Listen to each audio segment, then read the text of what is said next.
আমার ওর সাথে দেখা হয় মানে আমার বড় বোন যে মানে ওদের বাড়ির ওইখানে মানে বেড়াইতে যায়। তো বেড়াইতে যাওয়ার পরে ওর সাথে আমার বড় বোনের ফার্স্টে দেখা হয়। তো দেখা হওয়ার পরে আম আমার বড় বোন ওর নাম্বারটা নিয়ে আসে।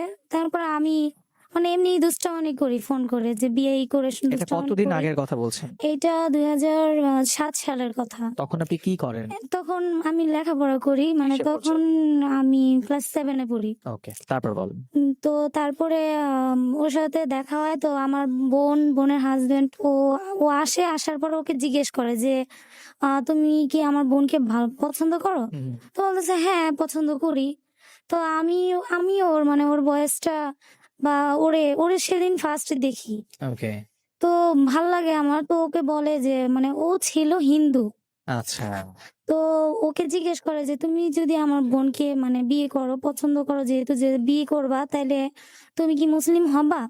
তো বলতেছে যে, "না, আমার পক্ষে মুসলমান হওয়া সম্ভব না। আমি মুসলমান হইতে পারবো না।" তারপরে ও পরে আমার বোন বলে যে, "না, তাহলে তো সম্ভব না।" পরে আমি আর কিচ্ছু বলি নাই, তো ও চলে যায়। পরে আমি আবার ওর সাথে অনেকদিন পরে যোগাযোগ করি, "থাক, তোমার মুসলিম হওয়া লাগবে না। আসো আমরা এমনি মানে কথা বলি। আচ্ছা, ফ্রেন্ড হই।" আমি নিজে থেকেই। তো মানে কয়েকদিন কথা বলার পরে ওর সাথে দেখা হয়। দেখা করার পরে মানে ও আমাকে যাত্রাবাড়ি ওই স্বামীরবাগে একটা মন্দির ওইখানে নিয়ে যায়। তো আমার মানে ভাল লাগতো খুব। তখন যে হ্যাঁ, যাই মন্দিরে। তো মানে আমার কাছে মানে কোনো কিছুই মানে আমি ছোট মনে করি না। আচ্ছা। তারপরে মানে যাই মানে ওর বন্ধু-টন্ধু মানে বাইক নিয়ে আসে। তো আমাকে সিঁদুর পরায় দেয়। তো বলে যে তখন আমাদের আপনি ক্লাস 7 এ পড়েন? হ্যাঁ, তো বলে যে তোমার সাথে আমার বিয়ে হয়ে গেছে। তো আচ্ছা, আমি এটাই বিশ্বাস করি যে আসলে তাই। কারণ আমি ছোট থেকেই আমি ছিলাম আমার বোনের কাছে, আমার খালাদের কাছে। আমার ছোটকালেই মানে আমার মা মারা যায়। আচ্ছা। তো এর জন্য আমি মানে বড় হই। তো আমাকে ইন্ডিয়া নিয়ে চলে যায় কে? আমার হ্যাঁ, হাসব্যান্ড। আপনাকে ইন্ডিয়া নিয়ে চলে গেল? হ্যাঁ, ওই ইন্ডিয়া ক্লাস 7 এ পড়া অবস্থায়? হ্যাঁ। এই ব্যাপারটাকে আপনার ফ্যামিলি কিভাবে নিল যে বিয়ে না করেছেন বললেন? মানে ইন্ডিয়াতে নিয়ে মানে ওর সাথে দেখা করতে বের হই। তো তারপরে ওর এক বন্ধু আমাকে নিয়ে ইন্ডিয়া চলে যায় যে ওর বয়স এত কম। ওর যদি বাবা জানতে পারে আবার মুসলিম মেয়ে, তাহলে তো মানে ওর লাইফটা শেষ। আচ্ছা, এজন্য ইন্ডিয়া নিয়ে যায়। তো ইন্ডিয়া নিয়ে যায়া মানে ও অনেক কষ্ট করে আমার জন্য। রাজমিস্ত্রির কাজ করে। তারপরে জেনারেটর মানে দেখশন করে। মানে আমাকে অনেক কষ্ট করে ওইখানে প্রায় ৬ টা মাস আমরা ওইখানে থাকি। আচ্ছা, ২০০৮ সালে জানুয়ারির ৬ তারিখে যাই। আর আসা হয় জুলাই মাসে। তো আমার আব্বু যায় আমারে নিয়ে আসে।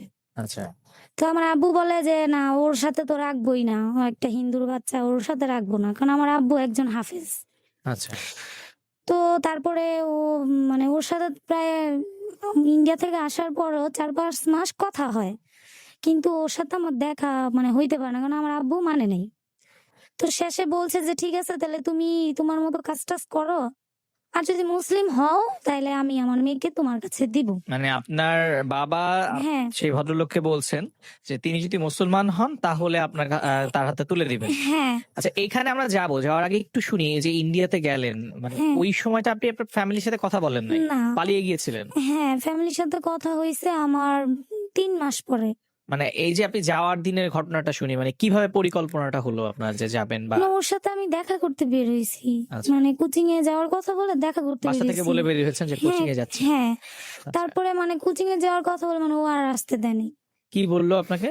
বলতেছে যে, "তুমি মানে চলে যাবা মানে তুমি যদি আর না আসো।" আমি বলছি, "কেন আসবো না?"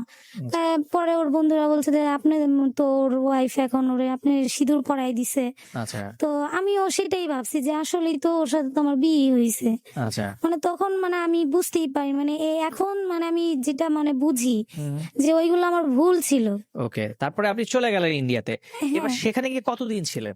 সেখানে প্রায় ৬ মাসের এই মতো ৬ ছিলাম। মাসের গল্পটাকে একটু শুনবো যে ওই সময়টা আপনি কিভাবে ১ম যে গেলেন? কারণ আপনি মাত্র খুবই ক্লাস 7 এর একটা মেয়ে। কিছুই বোঝার কথা না পৃথিবীর। সেই সময়টায় গিয়েছেন। আর যিনি আপনাকে নিয়ে গেছেন মানে আপনার হাসব্যান্ড, তিনি তখন কি করতেন? মানে উনার বয়স কত ছিল? ওর বয়স ছিল তখন মাত্র ২০-২১ এরকম ২০-২১ হবে। বছর বয়স হ্যাঁ, ছিল। সো তারপরে নিয়ে গেলেন। তারপরে ওখানে গিয়ে কিভাবে সারভাইভ করলেন আপনারা? ওইখানেও মানে ওর ফ্রেন্ডের মানে বোনের বাসা। আচ্ছা, বোন আর কাকি ২ জনই থাকে। বারাসাতে, ইন্ডিয়া। ওকে, তো ওইখানে যাই আমাকে নিয়ে উঠছে। ওকে। তো ওইখানে ওনারা তারপরে বলছে যে, "ও একটা মুসলমানের মেয়ে নিয়ে আসছো, মানে ইন্ডিয়াতে তো মানে হুম, হুম, হুম। ওইটা তো মানবে না।" ওকে, তো ও বলতেছে যে, "না, ও থাকবে আমার সাথে।" তো আমাকে কয়েকজন বলছে যে, "তুমি যদি চাও তাহলে আমি তোমাকে বাংলাদেশ পাঠায় দেব।" ওকে, কিন্তু আমি আসি নাই। কারণ সত্যি কথা আমি ওরে মানে ও যা বলছে আমি তাই বিশ্বাস করছি। ওরে আমি এত ভালোবাসছি। ওকে। কারণ আমি ওর কাছ থেকে যে ভালোবাসা পাইছি আমি ছোট থেকে কারো কাছে এত ভালোবাসা পাইনি। আচ্ছা। তো মানে এর আপনার ফ্যামিলিতে আপনার কাছে মনে হয়েছে যে আপনি অনেক বেশি ভালোবাসার অভাবে ছিলেন। আর সেই সময় সেই মানুষটা আপনাকে অনেক বেশি ভালোবাসা দিয়েছে। এই কারণে আপনি তার সাথে চলে গেছেন। হ্যাঁ, ওকে। তারপর? তো তারপরে সেখানে মানে উনারা আমাকে মানে আমাদের ২ জনকে মানে ও শাখা পড়ায় মানে সিঁদুর পড়ায়, শাখা পড়ায়। তো আমরা ওইভাবেই থাকি। আমি ওর ধর্মেই থাকি। যে ঠিক আছে ওইখানে তো অন্যভাবে থাকা যাবে না, তাহলে আমাদের রাখবে না কেউ। তো ওইভাবেই থাকি। তো ওইখান থেকে আমার আব্বুরে আমি যখন ৩ মাস পরে ফোন দেই, তো তখনই আমার ফ্যামিলির সাথে আমার যোগাযোগ হয়। তো আস্তে ধীরে মানে আমি একটু অসুস্থ হইয়া পড়ি। তো এর জন্য আমার আব্বু ইন্ডিয়াতে যাইয়া উনি আমাকে আনতে যায়। কিন্তু ওরে আনবে না। তো তারপরে আমার আম্মু বলতেছে যে মানে আমার বোনেরা বলতেছে যে, "কেন আনবা না ওরে? এতদিন ধরে তোমার মানে আমার বোনকে রাখতেছে, খাওয়াইছে। এত ভালোবাসার পরে ওরা মানে আছিল, তাহলে নিয়ে আসো ২ জনকেই।" তো ২ জনকেই নিয়ে আসার পরে মানে আমার আব্বু ওরে বলছে যে, "তাইলে তুমি তোমাদের বাসায় চলে যাও।" তো ও বলতেছে যে, "বাসায় চলে যাবো?" কান্নাকাটি করছে। তো বলতেছে যে, "ঠিক আছে, তুমি যদি মুসলিম হও, তাইলে তুমি তোমার সাথে ওরে বিয়ে দিব।"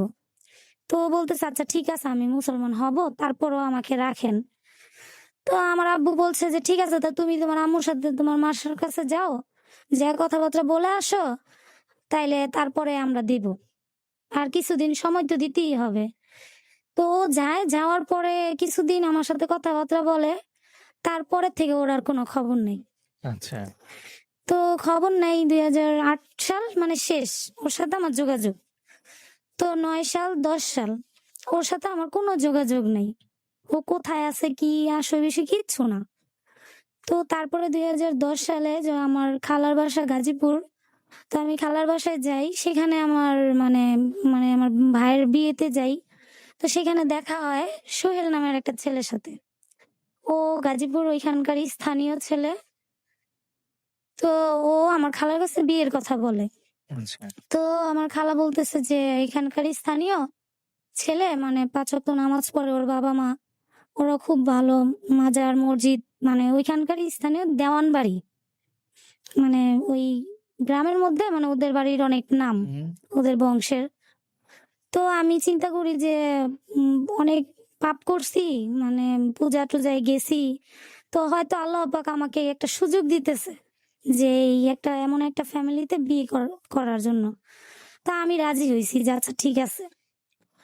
তো আমার গাজীপুরে বিয়ে হয় সোহেলের সাথে। তো বিয়ের অনেকদিন পরেই আমার বান্ধবী, আমার ছোটকালের বান্ধবীও আমাকে জানায় যে ওই আমার যে হাসব্যান্ড সে আসছিল। সে আসছে আমার কথা জিজ্ঞেস করছে। তো জিজ্ঞেস করছে পরে ও বলছে যে ওর তো বিয়ে হয়ে গেছে। তো বিয়ে হয়ে গেছে এটা শুইনা ও আমার সাথে যোগাযোগ করার চেষ্টা করছে কিন্তু পারে নাই। তো আমি আবার মানে আপনার ১ম হাসব্যান্ড আবার এসেছিল? হ্যাঁ, আচ্ছা, আসছে যখন আমার বিয়ে হয়ে গেছে তারও ৬ মাস পরে। আচ্ছা। এইবার আমি একটু যাবো সেদিকে। একটু আগের কথা শুনি। তো এই যে মাঝখানে আপনার সাথে যোগাযোগ করল না, এই সময়টা কি আপনি যোগাযোগ করার কোনো চেষ্টা করেছিলেন? হ্যাঁ, আমি ২ বার গেছিলাম। আচ্ছা, ওদের বাসা হইছে মোহাম্মদপুর, হুম, রায়ের বাজার। আমি গেছি কিন্তু ওর মা আমাকে জায়গা দেয়নি। আচ্ছা, দেখতেই পারে না মানে আমাকে বের করে দিছে। আচ্ছা, তো যখন আমার এই গাজীপুরে বিয়ে ঠিক করছে, হুম, তখন আমার বোন গেছিল ওদের বাসায়। আচ্ছা, যাওয়ার পরে ওর মা বলছে যে, "আমার ছেলে যাবে না। আপনাদের মেয়ে বিয়ে দিয়ে দেন। আমার ছেলে যাবে না। কোনো সমস্যা নেই।" ওকে, তো এর জন্য বলছে যে, "দেখো ও তো তোমার কাছে আর আসবো না। তুমি" তো আমি নিজে, নিজে অনেক কষ্ট হয়েছে যে ও আমার সাথে আর যোগাযোগই করলো না, আসলোই না। তো এর জন্য আমি গাজীপুর বিয়ে করি। কিন্তু আমার খালারা ওই সোহেলের কাছে আমার ব্যাপারে সম্পূর্ণ বলছে যে ও কিন্তু ইন্ডিয়া চলে গেছিল, আচ্ছা। এই সেই সব বলছে। ও বলছে যে না এটা কোনো সমস্যা না, ওকে। আম, আমি ওকে ভালোবাসি, ভাল লাগে, আমি আমার ফ্যামিলি জানবে না, আমি জানছি, এটাই ঠিক আছে। আচ্ছা। তো বিয়ে হইছে তার কতদিন পরে থেকেই মানে ওর মানে আমার বাসা থেকে টাকা নেওয়ার জন্য, যে টাকা দেওয়ার জন্য অনেকভাবে মানে চায়। আচ্ছা। তো তারপরে আমার বাচ্চা হয় 2012 সালে। 2012 সালে? হ্যাঁ, আমার ওকে। ছেলে হয়। তো আমার ছেলে হওয়ার মানে ও বিভিন্ন ভাবে আমাকে মানে টর্চারিং করতো, আর টাকা চাইতো, এইটা চাইতো, ওইটা চাইতো। তো আমি কারোর সাথে এগুলো শেয়ার করতে পারতাম না, যে একবার তো নিজে নিজে অনেক বড় ভুল করছি, তা ওকে। এখন আমি কারে বলতে যাম? আচ্ছা। যারে বলবো সেই কষ্ট পাইবো, তো এর জন্য নিজের ভিতরে চাপায় রাখছি। হুম, হুম। আর অনেক অত্যাচার করতো ও আমারে। সোহেল আমাকে খুব অত্যাচার করতো। আচ্ছা। ও বিভিন্ন মেয়ের সাথে সম্পর্ক করতো। আমি নিজেও কয়েকবার ওর মানে বলছি যে তুমি কি চাও? তো ও মানে বিভিন্ন মেয়েদের সাথে সম্পর্ক করতো। ওরে বললে ও আমারে মারধর করতো, টাকা পয়সা চাইতো। তো আমার ছেলে যখন মানে মাত্র ১ বছরও হয় নাই, আমি টেইলার্স এর কাজ শিখছি। টেইলার্স এর কাজ শিখছি, আ তারপরে আমি বাসায় কাজ করি। আচ্ছা। তো ও মানে কাজকর্ম করে না, বাইরে ঘোরাঘুরি করে, বন্ধু-বান্ধবের সাথে ঘোরাঘুরি করে, কাজকর্ম করে না। আপনার এই যে ২য় যে বিয়েটা হলো, হ্যাঁ, এই জায়গাটার পরিবার মানে যে শ্বশুরবাড়ি তাদের কথা শুনি একটু। শ্বশুর-শাশুড়ি ওনারা ২ জন চাকরি করত। আচ্ছা। চাকরি করত, আর ওর ছোট একটা ভাই। তখন আমি পাইছি মানে ক্লাস 5 এ পড়ে। আচ্ছা। আর ওই ছিল বড়। আচ্ছা। তো ও এরকম করতো, ওর বাবা-মা কত বলবো? যে তারা নিজেরাই চাকরি করে। তারা ফ্যামিলিটারে চালায়, তারা খরচ চালায়, খাওয়া-দাওয়া তারা। মানে আমার বাচ্চার দুধটাও মানে আমার ফ্যামিলি, তার বাবা-মা ওরা দিত। আচ্ছা।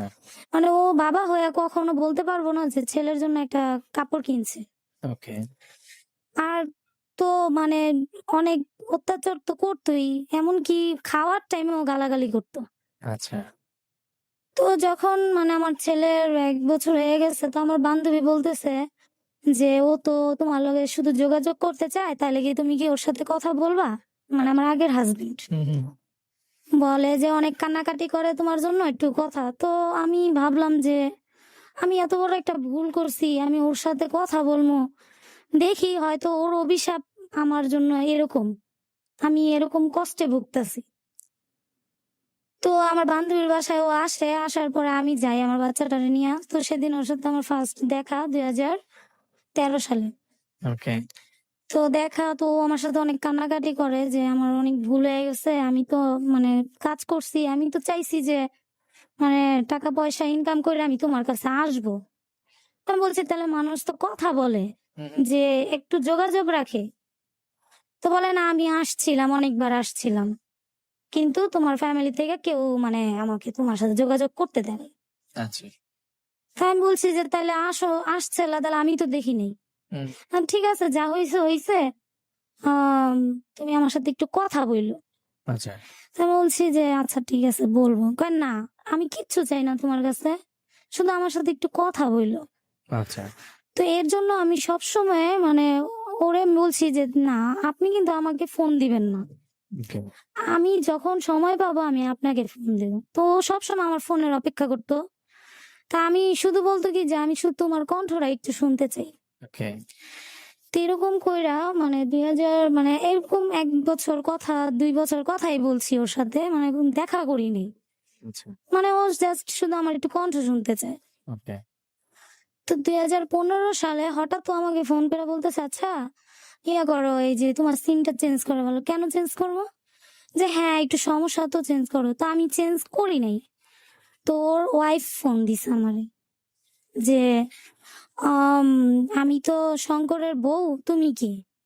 তো আমি বলছি যে, "না, আসলে ওর সাথে আমার কোনো সম্পর্ক নাই। জাস্ট ওর সাথে একটু কথা বলি।" তো ও বলতেছে যে, "হ্যাঁ, কথা বলো। তোমার সাথে সবসময় কথা বলে। বলবা না ও আমার হাসব্যান্ড।" তারপর ওরে আমি বলি, "কি ব্যাপার? তুমি বিয়ে করছো?" মানে তখন আপনি করে বলি যে আপনি বিয়ে করছেন আমাকে বলেন নাই? 2013 সালে ও বিয়ে করছে। তারপরে আমি ওকে যখন জিজ্ঞেস করি যে, "আসলে তুমি বিয়ে করছো আমাকে বলো নাই? যদি বলতা তাহলে আমি মানে তোমার সাথে কথাই মানে বলতাম। তো অন্য বাজে কিছু ভাবতাম না।" তো ও বলতেছে যে, "না ওরে বিয়ে করছি মানে এই তোমাকে হারায়া কষ্ট সহ্য করতে পারি নাই। তো এর জন্য আমি ওকে ছেড়ে দেব। ও ভালো না, মেয়েটা খুব বাজে। ওরে এমনি মানে আমার সাথে রাখছি কিন্তু ওকে ছেড়ে দিব।" তা আমি বলছি যে, "না আমার পক্ষে কখনো সম্ভব না যে আমি মানে তোমার কাছে আবার যাব। কারণ এখানে আমার একটা বেবি আছে।" তো আমি ওর সাথে কখনোই বা ওর সাথে কেন আমি কারোর সাথেই কখনো শেয়ার করি নাই যে আমার যে এই ২য় হাসব্যান্ড সোহেল আমাকে মানে কতটা মানে কষ্ট দিত, আচ্ছা। কতটা মানে আমাকে নির্যাতন করত। আমি কখনো কাউরেই বলি নাই। কারণ যে মানুষ ভুল কতবার করে। তো পরে মানে ওর সাথে আমি কথা বলতাম শুধু এতটুকুই যে নিজে একটু শান্তি পাইতাম ওর সাথে কথা বইলা। কারণ ওরে আমি শুরু থেকেই যখন ভালোবাসা কি জিনিস আমি ওর কাছ থেকে পাইছি। মাঝখানে ও আসে নাই, ও হারায় গেছে, ও মানে ওর সাথে কথা হয় নাই। তো তখন একটা ভুল হয়ে গেছে। কিন্তু যখন আমার বাচ্চা হইছে, যখন ওরে আমি আবার ফিরা পাইছি, তখন হয়তো ভাবছি যে না একটু কথা বলি। তারপর আমি নিজেও অনেক শান্তি পেয়েছি। কিন্তু ওর সাথেও আমি কখনো বলি নাই যে আমি কতটা কষ্টে আছি। আচ্ছা। এটা আমি ওর সাথে কখনোই বলি নাই। যে আমার যে বান্ধবী ছোটকালের, যখন ওর সাথে কথা হইতো তখন ওর সাথে একটু শেয়ার করতাম যে, "দেখ শিলা আমার এরকম হইতেছে।" আচ্ছা। তো শিলা বুঝাইতো যে, "না দেখ কি করবি? উম উম যা কপালে আছে তাই তো। ছোট থেকে কষ্ট করতেছস, অনেক কষ্ট করছস। দেখ ঠিক হয়ে যাবে সব।" তো আমিও এই ভরসায় থাকি যে হয়তো ঠিক হইয়া যাইব। কিন্তু ঠিক হয় না। ওই সোহেল আমাকে সবসময় মানে কথায় গালাগালি হুম, হুম। সবসময় মানে ওর সাথে কখনো আমি এই যে আপনার সাথে আপনার ১ম হাসব্যান্ড এরকম মানে আপনার পরে যার সাথে বিয়ে হলো, সোহেলের কথা বলছেন। উনি যে এরকম করছেন, আ এই ব্যাপারে তার পরিবারের সাথে কখনো আলাপ করেছেন বা আপনি কথা বলেছেন? হ্যাঁ, ওর বাবা-মা জানতো। কিন্তু ওর বাবা-মা ওরে অনেক বকতো, গালাগালি করতো। কিন্তু ও তো এরকমই। আচ্ছা। তো ওর কাকিদের সাথে ওর মানে আত্মীয়স্বজন বললে যে, "দেখেন ও আমার সাথে কেমন ব্যবহার করে।" হ্যাঁ। কি করবা দেখো না এরকমই। আচ্ছা। যার কাছে বলতাম সেই বলতো যে, "ও তো এরকমই।" কিন্তু আমি আমার কোনো আত্মীয়স্বজন, আমার খালা, আমার বোন আমি কারো কাছে এইসব বলতাম না যে, "থাক না আমার কষ্টটা আমারই থাক। আমি আচ্ছা। কার সাথে বলব?" তো আমার এই কষ্টগুলো আমি নিজে নিয়েই মানে আমি সামনে যাই আগাইতেছিলাম। হুম, হুম। আর ওর সাথে কথা বলতাম। মাঝে সাঝে কথা বলতাম। তো হঠাৎ তোর বউ আমাকে ফোন করছে যে, "তুমি মানে এখনো ওর সাথে কথা বলো কেন?" আচ্ছা। আমি বললাম যে, "না আসলে আমি তো কথা বলতে চাই না। ও মানে আমার সাথে শুধু আমার সাথে ১ মিনিট ২ মিনিট কথা বলতে চায়। হুম। জাস্ট এতটুকু। ওর সাথে আমার কোনো সম্পর্ক নাই।" ওকে। কিন্তু তারপরও ও করে কি মানে ওর ওই বউটা, ওর নাম হইছে রুমা। আচ্ছা। ও আমাকে রং নাম্বারে ফোন করায়। ওকে। রং নাম্বারে ফোন করায় এই ২০১৫ তে। ফোন করায় তো আমি ফোন রিসিভ করি। তো আমাকে বলে যে মানে সোহেলের বন্ধু, উনি সোহেলের নাম্বারটা পাইতেছে না। সোহেলের নাম্বারটা যাতে আমি দেই। আচ্ছা। তো ভাইয়া আমি এই গাজীপুর থাকতে আমি টাচ মোবাইল কখনো ব্যবহার করি নাই। ওকে। ইন্টারনেট জগৎ, Facebook এই সব কিছু আমি কিচ্ছু বুঝতাম না। আচ্ছা। তো আমি মানুষের মিথ্যাটাও আমি কখনো বুঝতে পারিনি। আচ্ছা। কারণ আমি এমন একটা মানে জালের ভিতরে বন্দী ছিলাম যে আমাকে যে যেটা বলছে আমি ওইটাই বিশ্বাস করছি। হুম, হুম, হুম।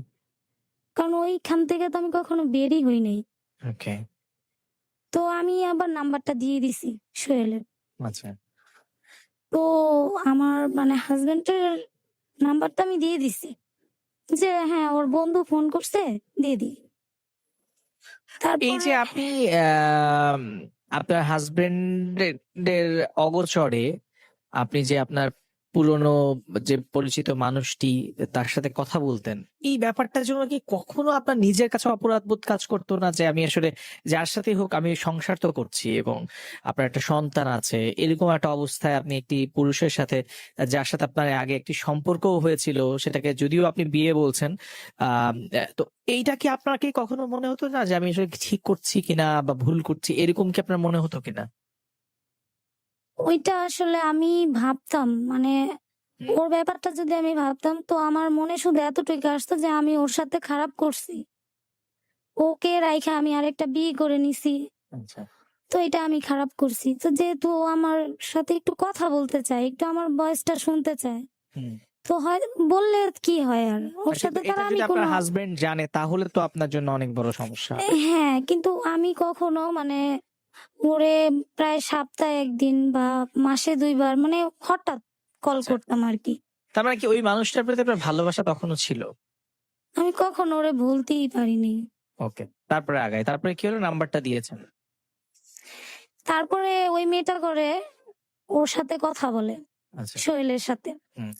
কথা বলে ওর সাথে এই মোহাম্মদপুর দেখা করে। আচ্ছা। দেখা করে ওর সাথে আমার কি হইছিল না হইছিল এখনো আমি ওর সাথে কথা বলি, এই সেই হুম। সবকিছু বলে। আচ্ছা। এমনিতেই সোহেল আমার উপরে অনেক চেতা থাকে সবসময়। আমাকে দেখতে পারতো না। আর শুনছে তখন যে আমি ওর সাথে কথা বলি। তো আবার এর আগে ওর সাথে আমি সংসার করছি। তো এগুলো তো সব যাই নাই আমাকে বিয়ে করছে। হুম। কিন্তু ২য় বার যখন ওই মেয়ের মুখে শুনছে তখন বাসায় আইসা আমাকে বলতেছে, "তোমার মোবাইলটা দাও।" আচ্ছা। তো আমি দিছি। তো বলতেছে যে নাম্বারটা উঠাইছে। হুম। তো নাম্বারটা উঠাইছে বলতেছে, "এই নাম্বারটা কার?" আমি বলছি যে আমার আর তখন কিচ্ছু বলার নাই। হুম, হুম, হুম। তো মানে আমি সোহেলকে এত পরিমাণ ভয় পাইতাম, মানে ও আমারে কিছু বললে আমি কখনো ওর মুখের উপরে কোনোদিন কিছু বলি নাই। আচ্ছা। তো সেদিন আমি অনেক ভয় পেয়ে গেছি যে মানে আমার কিছু বলার নাই ওরে। তো সেদিন ও আমাকে মানে মাইরেই ফালাইতে নেয়। তো সবাই ধরাধরি করে, ওর ফুপু, দাদি সবাই ধরে। তো ও আমাকে বলে, "যদি এই নাম্বারটা ওই শঙ্করের হইব, তাইলে আমি আজকে তোরে খবর আছে।" আচ্ছা। এই বইলা মানে উনাদের সামনে মানে আমার অনেক মারে। আমার নিজের ওড়না দিয়ে আমার নিজের গলা চেপা ধরে। আচ্ছা। মানে আমি তো ভয়েই শেষ যে মানে আমি তো কথা বলছি। হুম, হুম, তারপরে আমি যে অবস্থায় ছিলাম ওই অবস্থায় আমি ঘর থেকে বের হয়ে গেছি। হুম, হুম। বের হয়ে আমি চলে আসছি এইখানে বাড্ডাতে। আচ্ছা। তো তারপরে মানে আমার মোবাইল-টোবাইল মানে আমি যেভাবে ছিলাম সেভাবেই। আপনার বাচ্চাটা? বাচ্চাটা আমার শাশুড়ির কাছে ছিল। আচ্ছা। তখন আমার কাছে থাকলে তো আমি সাথেই নিয়ে আইসা পড়তাম। আচ্ছা। তো তারপরে ও অনেক কি করে, সোহেল মানে আমার খালাদের কাছে যায় যে ওর সাথে অন্য একটা ছেলে কথা কয়, ওই পোলাটাই এই সেই। তো আমাকে ও চায় যে আবার নিতে কিন্তু আমি ভয়ে ওর কাছে আর যাই না। আচ্ছা। যে আপনারা কেউ জানেন না যে ও যে কিরকম। আচ্ছা। ওর সাথে আমি ৫ বছর ছিলাম, আমি জানি যে সোহেল কিরকম। আমি যাব না। কারণ যে ব্যক্তিটা আমার কোনো দোষ ছাড়াই ও আমাকে অনেক মারছে। তো ওই ব্যক্তি আমার একটা দোষ পাইছে যে আমি কথা বলছি। তাইলে তো ও তো আমার মাইরেই ফেলাইব। না আমি যাই নাই। কারণ ও এমনিতেই সবসময় আমার উপরে অনেক অত্যাচার করত। ও মানে ওর অফিসের মানে ক মানে ইয়া একসাথে চাকরি করত, মেয়েদের সাথে সম্পর্ক করত। তো ওর মোবাইলে ফোনও আসতো সবসময়। ওর মোবাইল আমাকে কখনো ধরতেও দিত না। আর আমাকেও মোবাইল ব্যবহার করতে দিত না। জাস্ট আমি শুধু মানে ছোট একটা মোবাইল ব্যবহার করতাম মানে সবার সাথে যোগাযোগ রাখার জন্য। তো মানে ও এরকমও করছে মানে অন্য মেয়ের সাথে সম্পর্ক, ওই মেয়েকে অন্য জায়গায় নিয়া ভাড়া রাখছে। আচ্ছা। তো হঠাৎ রোজার মধ্যে একদিন মানে এই ঘটনাগুলো যে এখন যেটা বলছেন, এই ঘটনাটা আহ, আমি কখন ওইখানে থাকাকালীন। থাকাকালীন, মানে তখনও হ্যাঁ। সোহেল জানে না এই সমস্ত? না, তখন জানে না। আচ্ছা, ওকে। মানে ও সোহেলের কাছ থেকে আমি আস্তে আস্তে মানে এত ভয় পাইছি, আর ওর দ্বারাই আমি এত কষ্ট পাইছি হুম, যে মানে আমি নিজে যে ওর সিদ্ধান্ত নেব যে আমি ওকে ছাইরা চলে আসব, হুম, এই সাহসটা আমি কখনো পাই নাই। আচ্ছা, যে আমি যে চলে যাব, আমি তারপরে কি? তারপরে মানে যখন মানে আমার আগের হাজবেন্ডের সাথে আমার মানে কথা, তো আমাকে সবসময় সাহস দিত যে তুমি চিন্তা করো কেন? হুম, উম, তুমি যদি মানে একা থাকো, থাকবা। ওকে, মানে ও সবসময় আমার অন্যদিকে বুঝাইতো। হুম, তো মানে সোহেলের এই অত্যাচার, এই ব্যবহার খারাপ, ওর মানে অন্যান্য মেয়েদের সাথে সম্পর্ক, এইগুলা মানে সবসময় নিজের উপরে কেমন জানি খারাপ লাগতো যে ওরে তো আমি ভালোবাসতেই চাইতেছি। যেহেতু সন্তান আছে, একটা ছেলে আছে। তো ওরে আমি যথেষ্ট বুঝাইছি। আমি নিজে কষ্ট করে কাজ করছি। সেই টাকা দিয়ে আমি ঘরে বাজার আনছি। যাতে মানে আমি আমার সংসার এটা। এটা তো অন্য মানে মেয়েদের সাথে সম্পর্ক করলে এগুলা কি ভালো না? সবসময় বুঝাইছি। আর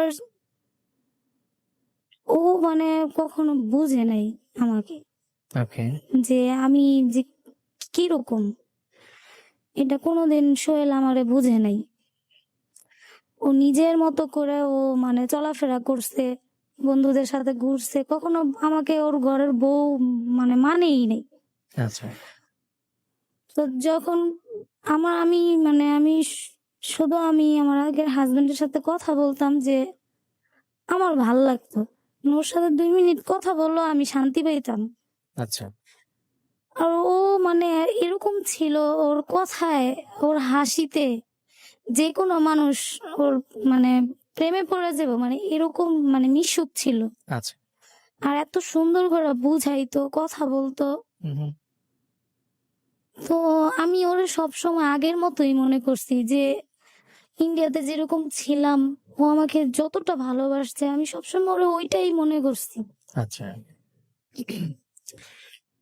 তো আমি যখন চলে আসছি, তো আমি ওকে বলছি যে না, আমি একাই থাকবো। আমি সোহেলের কাছেও যাব না। হুম, আমি হ্যাঁ, তোমার সাথে তো কথা বলি। কিন্তু আমি তোমার কাছেও যাব না। যেহেতু তোমার একটা বউ আছে। ওকে, বউ আছে, আবার শুনছি যে বাচ্চা হইছে। আচ্ছা, একটা মেয়ে হইছে ওই ঘরে। ও বলে যে না, বিশ্বাস করো ওই বাচ্চাটা আমার না। ওই মেয়েটা ভালো না। এই সেই আমি ওরে ছাইড়া দিমু, বিশ্বাস করো। মানে এরকম অনেক ভাবে। তো আমাকে বলল যে তুমি সোহেলরে কি ডিভোর্স দিয়ে দিবা? আমি বলছি যে হ্যাঁ, আমি ওরে ডিভোর্স দিয়ে দিব। আমি ওর কাছে যাব না। আচ্ছা, কয় তাহলে এখন উম, চলো, আমি তোমার ডিভোর্স দেওয়াই দিই। ওর মনে কি ছিল সেটা তো আর আমি জানি না। ওই যে আমি সবাইরে বিশ্বাস করছি। মানে এখন তো আপনি যা ঘটনা বলছেন তিনি আপনার প্রথম হাজবেন্ড, হ্যাঁ, মানে এবার আবার তার সাথে আপনার কথা হচ্ছে এবং সে আপনাকে বললো ডিভোর্স দেওয়ার কথা। হ্যাঁ, ওকে, গেলেন। আর এই যে এত কিছু ঘটছে, আপনার সন্তানটা কোথায়? আমার শাশুড়ির কাছে। আচ্ছা, ঠিক আছে। তো ওর তারপরে বয়স কত তখন? তখন ওর 5 বছর। 5 বছর বয়স। হ্যাঁ। ওকে, তো আমাকে এই যে ঢাকা কোর্টে নিয়ে গেল, তো সোহেলকে ডিভোর্স দেওয়ার জন্য। তো আমি বলছি যে ঠিক আছে, আমি তো সোহেলের ডিভোর্স দেবো, তাহলে তুমি তোমার বউকে ডিভোর্স দাও। আচ্ছা, তুমি দাও, যেহেতু ওই মেয়ে এতই খারাপ, তো তুমি ওকে ডিভোর্স দিয়ে দাও। হুম, তো বলতেছে দেখো, আমি তোমার অনেক ভালোবাসি, আমি ওর সাথে সংসার করতে চাই না, ওই মেয়েটা আসলে অনেক বাজে, আমি ওরে ছাইড়া দিব। আচ্ছা, তো এটা বলে ও ডিভোর্স দিছে। আচ্ছা, আমি যেমন সোহেলকে ডিভোর্স দিছি, ও রুমাকে ডিভোর্স দিছে। আচ্ছা, কিন্তু ও রুমাকে ডিভোর্সের কাগজটা দেয় নাই। আচ্ছা, আমাকে বলল যে দেখো, এখন যদি আমি রুমারে যদি কাগজটা দিয়ে দেই তাহলে অনেক ঝামেলা হইব। আচ্ছা, তাহলে কয়েকটা মাস আমাকে সময় দাও, আমি কিছু টাকা মানে জোগাড় করে ওরে ছাইড়া দেব। হুম, ও আবার চাউলের ব্যবসা, মানে বিশাল টাকা পয়সা। তো ও আমি ঠিক আছে, আচ্ছা তীর বইলা তারপরেও কেন জানি মানে আমি আমার বান্ধবীর বাসায় ছিলাম। হুম, তো আমি ওরে বলছি যে, "না, তুমি ওরে ছাড়ো, তারপরে আমি চিন্তা ভাবনা করব।" হুম, হুম, হুম। এটা বলে আমি আসছি ২০১৬ সালে জানুয়ারি মাসে। ওকে। তো ২০১৬ জানুয়ারি মাসে আসছি। সোহেলের ডিভোর্স তো দিছি আমি জানুয়ারিতে।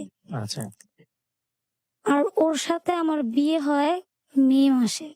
2016 হ্যাঁ, ওকে। এই যে আপনি ডিভোর্স দিলেন, হ্যাঁ, ডিভোর্স দেওয়ার পরে আপনার প্রথম মানে দ্বিতীয় যে হাজবেন্ড সোহেলের কথা বলছেন, হ্যাঁ। তার থেকে রেসপন্সটা কি ছিল? কিছুই বলে নাই। ও ডিভোর্স পাইছে, ও আমাকে নিতে চাইছে। আচ্ছা। যে ছেলেটার মুখের দিকে তাকায় আসো, আমি তোমাকে মাফ করে তা দিছি। আপনার কি একবারও ছেলেটার কথা মনে হলো না? অনেক মনে হইছে। আমি আমার বাচ্চাটার জন্য আমি বলছি যে, "আমার বাচ্চাটা আমারে দিয়ে দাও। আচ্ছা, দিয়ে দাও।" কিন্তু আমি সবসময় এটাই মানে ভাবছি যে আমি কোনদিনও আমি মরে গেলেও আমি সোহেলের চেহারা দেখতে চাই না। আচ্ছা। কারণ ওর কাছ থেকে আমি এত আঘাত মানে এত ভয় পাইছি হুম, মানে আমি ওর সামনে আমি কখনো যাইতে চাই না। আচ্ছা, এখনো না। আচ্ছা, তো ও বলছে তো আমি বলছি যে, "না আমি কখনো যাব না।" আচ্ছা। কিন্তু আপনার মানে আপনার বাচ্চাটা তো তার কাছে। হ্যাঁ, তো ওকে, আমার বাচ্চাটারে আমি চাইছি, অনেকবার চাইছি আমাকে দেয় নাই। আচ্ছা, তো আমি সবাইকে শুধু আমার খালাদের, আমার আব্বুরে আমি শুধু একটা কথাই বলছি যে, "দেখো, তোমরা তো অনেক ডিসিশন নিছো। এইবার আমারে ডিসিশন নিতে দাও, আমি যাব না। আচ্ছা, আমি যাব না, আমি তোমাদের কাছেও যাব না, আমি আমার মতো থাকবো।" ওকে, তো এই বইলে আমি আমার ফ্রেন্ডের বাসায় থাকি। ওকে, তো ও আমাকে বলে যে, "ওরে ছাইড়া দিমু।" ও আমাকে মানে অনেক বুঝায়। তারপরে আমাকে নিয়ে যায় খুলনা। ওকে, ওর উম ছোট মার বাসায়। আচ্ছা, খুলনা না, ওর ছোট মা আবার মুসলিম। আচ্ছা, মানে ওর বাবা-মা তো হিন্দু। ওর বাবা আবার খুলনা যেয়ে আরেকটা বিয়ে করছে ওরা ছোট থাকতেই। আচ্ছা, তো ওই ছোট মা আবার মুসলিম। তো উনার কাছে আমাকে নিয়া যায়। ওকে, তো আমি ওরে বলছি, মাকেও বলছি যে, "মা, একসময় তো আমি ভুল করছি ওর জন্য। হিন্দু হয়ে গেছিলাম। ওর জন্য আমি সিঁদুর পড়ছি। তো এখন আমি ওরে কিন্তু ও যদি মুসলিম হয় তাইলে বিয়ে করুম নাইলে করুম না।" ও বলতেছে, "হ্যাঁ, আমি তোমার জন্য মুসলমান হব। তাও আমি তোমারে চাই।" তারপরে খুলনা কোর্টে ও আমার সাথে যায় ও মুসলিম ধর্ম গ্রহণ করে। তারপরে আবার মসজিদে যায়া কলেমা পইড়া নামাজ পড়ে। তারপরে ওইখান থেকে ঢাকা আসি। ওইখানে আমাকে রাইখা চলে আসে। সেখানে ছিলাম আমি প্রায় ১ মাসের মতো। তো চলে আসার পরে আমি বলি যে, "তুমি তো ওরে ছাড়তেছো না। রুমারে ছাড়বা কবে?" বলতেছে, "আর কয়টা দিন সময় দাও, আমি ওরে ছাইড়া দিব।" শুধু আমার কাছ থেকে ও সময়ই চাইছে। আচ্ছা, তারপরে ও বলল যে, "বিয়ে করব।" সে তাহলে ওরে ছাড়বো না। কয়, "কয়েকটা মাস সময় দাও। তোমারে আমি কই রাখুম? তুমি তোমার আমি মানে ফ্ল্যাট নিছে এই উত্তরবাড্ডাতে। তো মে মাসের ১২ তারিখে আমরা মানে কাজী অফিসে বিয়ে করি। আচ্ছা, কাজী অফিসে বিয়ে করার পর থেকে মানে প্রায় ১ টা বছর যে ২০১৭ খুব ভালো কাটে। অনেক। ওর সাথে আমার মানে ওর কাছ থেকে আমি মানে যত ভালোবাসা আমার জীবনে মানে বাকি ছিল, আমি ওর কাছ থেকে পাই। ওর কথা, ওর ভালোবাসা সবকিছু মানে ওরে আমি অনেক ভালোবাসি। যেটা আমি ৫ বছর সংসারে কখনো আমি সোহেলরে ওই মানে ভালোবাসতে পারিনি। কারণ কখনো আমি সোহেলের সাথে কথাও বলতে পারিনি। ও আমাকে মানে এত গালাগালি করছে যে সোহেলের সাথে যদি আমি বইসা ২ মিনিট কথা বলতাম তাইলে আমাদের ঝগড়া হয়ে যেত। আচ্ছা, কিন্তু আমি যদি জয়ের সাথে সারাদিনও কথা বলতাম, ওর সাথে আমার কোনো ঝগড়া হইতো না। আচ্ছা, ও আমাকে অনেক বুঝতো। আর আমাকে অনেক ভালোবাসতো। তারপর থেকে মানে আমাদের মানে সংসার লাইফটা শুরু। ওকে। 2017-তে? হ্যাঁ, আচ্ছা। সংসার লাইফটা শুরু। তো ২ মাসের সময় যেয়ে শুনি যে আমি প্রেগনেন্ট। আচ্ছা। তো বলতেছে যে হ্যাঁ, বাচ্চাটা নিবো আমরা। কারণ শুরু থেকে ২০০৮ সালে আমরা মানে ছিলাম একত্রে, আমাদের কোনো মানে বাচ্চা আমরা দেখতে চাই যে আমাদের বাচ্চা কেমন হইল। ওর খুব আগ্রহ যে মানে আমাদের বাচ্চাটা কেমন হইল। তো আমি কেউরে কিছু বলি নাই। এর মধ্যে আমি আমার খালাদের সাথে, আমার আম্মুদের সাথে, আব্বুদের সাথে কারো সাথে আমার কোনো যোগাযোগ নাই। মাঝে সাঝে কথা হয় কিন্তু কেউ আমার জানে না যে আমি কই। তো ও খুব মানে ১ বছর ১.৫ বছর আমার জীবনে খুব ভালো সময় কাটে। অনেক ভালোবাসা, বাচ্চা হয়। ডিস উম স ১৭ ডিসেম্বরের ১১ তারিখে আমার মেয়ে হয়। আচ্ছা। এর মধ্যে মানে এই বাচ্চা পেটে থাকাকালীন মধ্যে আমি গাজীপুরে আমার ছেলের সাথে কথা বলি। ওকে। ঈদ ২ ঈদ গেছে, পহেলা বৈশাখ গেছে, আমার ছেলের বার্থডে। আমি আমার ছেলের জন্য যথেষ্ট মার্কেট পাঠাই। আচ্ছা। সোহেল আমার বাচ্চার কোনো খরচই দেয় না। আচ্ছা। ওর বাবা-মা খরচ চালায়। আর যত পোশাক-টোশাক মানে যা আমি যেগুলো পারছি আমি আমার ছেলেকে দিছি। আচ্ছা। টাকা দিছি, খরচ। মানে আমি এটাও বলছি যে ও যেহেতু সোহেল যেহেতু আমার ছেলের খরচ চালাইতে পারে না, তো আমাকে দিয়ে দেক। হুম। কারণ আমি তো এখন পারতেছি যে আমার ছেলেকে যদি আমি এখন মাদ্রাসায় ভর্তি করি, তো টাকা পয়সা দিয়া পারবো। জয় বলছে যে, "হ্যাঁ, আদ্র তো আমার ছেলে। ও তো সোহেলের না, ও তো আমারই।" কিন্তু সোহেল কখনো এটা দেয়নি। সে কি আবার বিয়ে করেছে আপনার? হ্যাঁ, সে আমি আসার পরেই বিয়ে করে নিছে। কারণ ও তো ভালো না। আচ্ছা। মানে ও সবসময় মানে অন্যরকম একটা মানুষ ছিল। আচ্ছা। ও ভাবে নাই কখনো যে ও যে চলে গেছে, ও তো আবার আসতেও পারে। আচ্ছা। ও আমি আসার ১-২ মাসের মধ্যেই বিয়ে করে নিছে।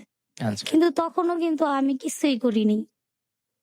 আমি যে ওর ঘর থেকে চলে আসছি, আইসা কিন্তু আমি আমার ফ্রেন্ডের বাসায় ছিলাম। কিন্তু আমি কিন্তু কিছু করিনি। আচ্ছা। কোথাও যাইনি। কিন্তু যখন শুনছি ও বিয়ে করে নিছে, তখন তো আমি আর যাইতে পারবো না। হুম, হুম। এর জন্য আমি বাধ্য হইছি ওকে বিয়ে করতে। ওকে। তো আস্তে, আস্তে মানে সময় বাড়তেছে। তো আমি শুধু বলি, "তুমি রুমাকে ছাড়বা না?" "হ্যাঁ, ছাইড়া দিমু।" ও শুধু বলত যে, "হ্যাঁ, ছাইড়া দিমু।" পরে এইটার জন্য আমি খুব জিদ করতাম যে, "তুমি ওরে ডিভোর্স দিয়ে আবার কিভাবে ওর বাসায় যাও? কিভাবে ওর সাথে সম্পর্ক রাখো? কারণ তুমি তো ওরে ডিভোর্স দিয়ে দিছো। কয় কিছু টাকা হলে ছাইড়া দিমু, আর কয়টা মাস সময় দাও।" এরকম করে আমার বাচ্চাটা হয়ে যায়। তো এই ২০১৮ জুলাই মাসে, হুম। রোজার মাস।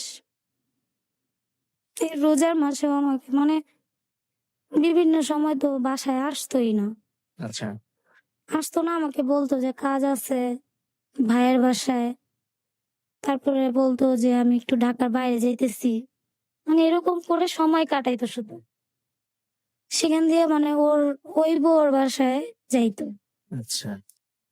ওই ওর ব্যবসা-বাণিজ্য, টাকা-পয়সা মানে যত যা কিছু সব ওই বউর বাসায়।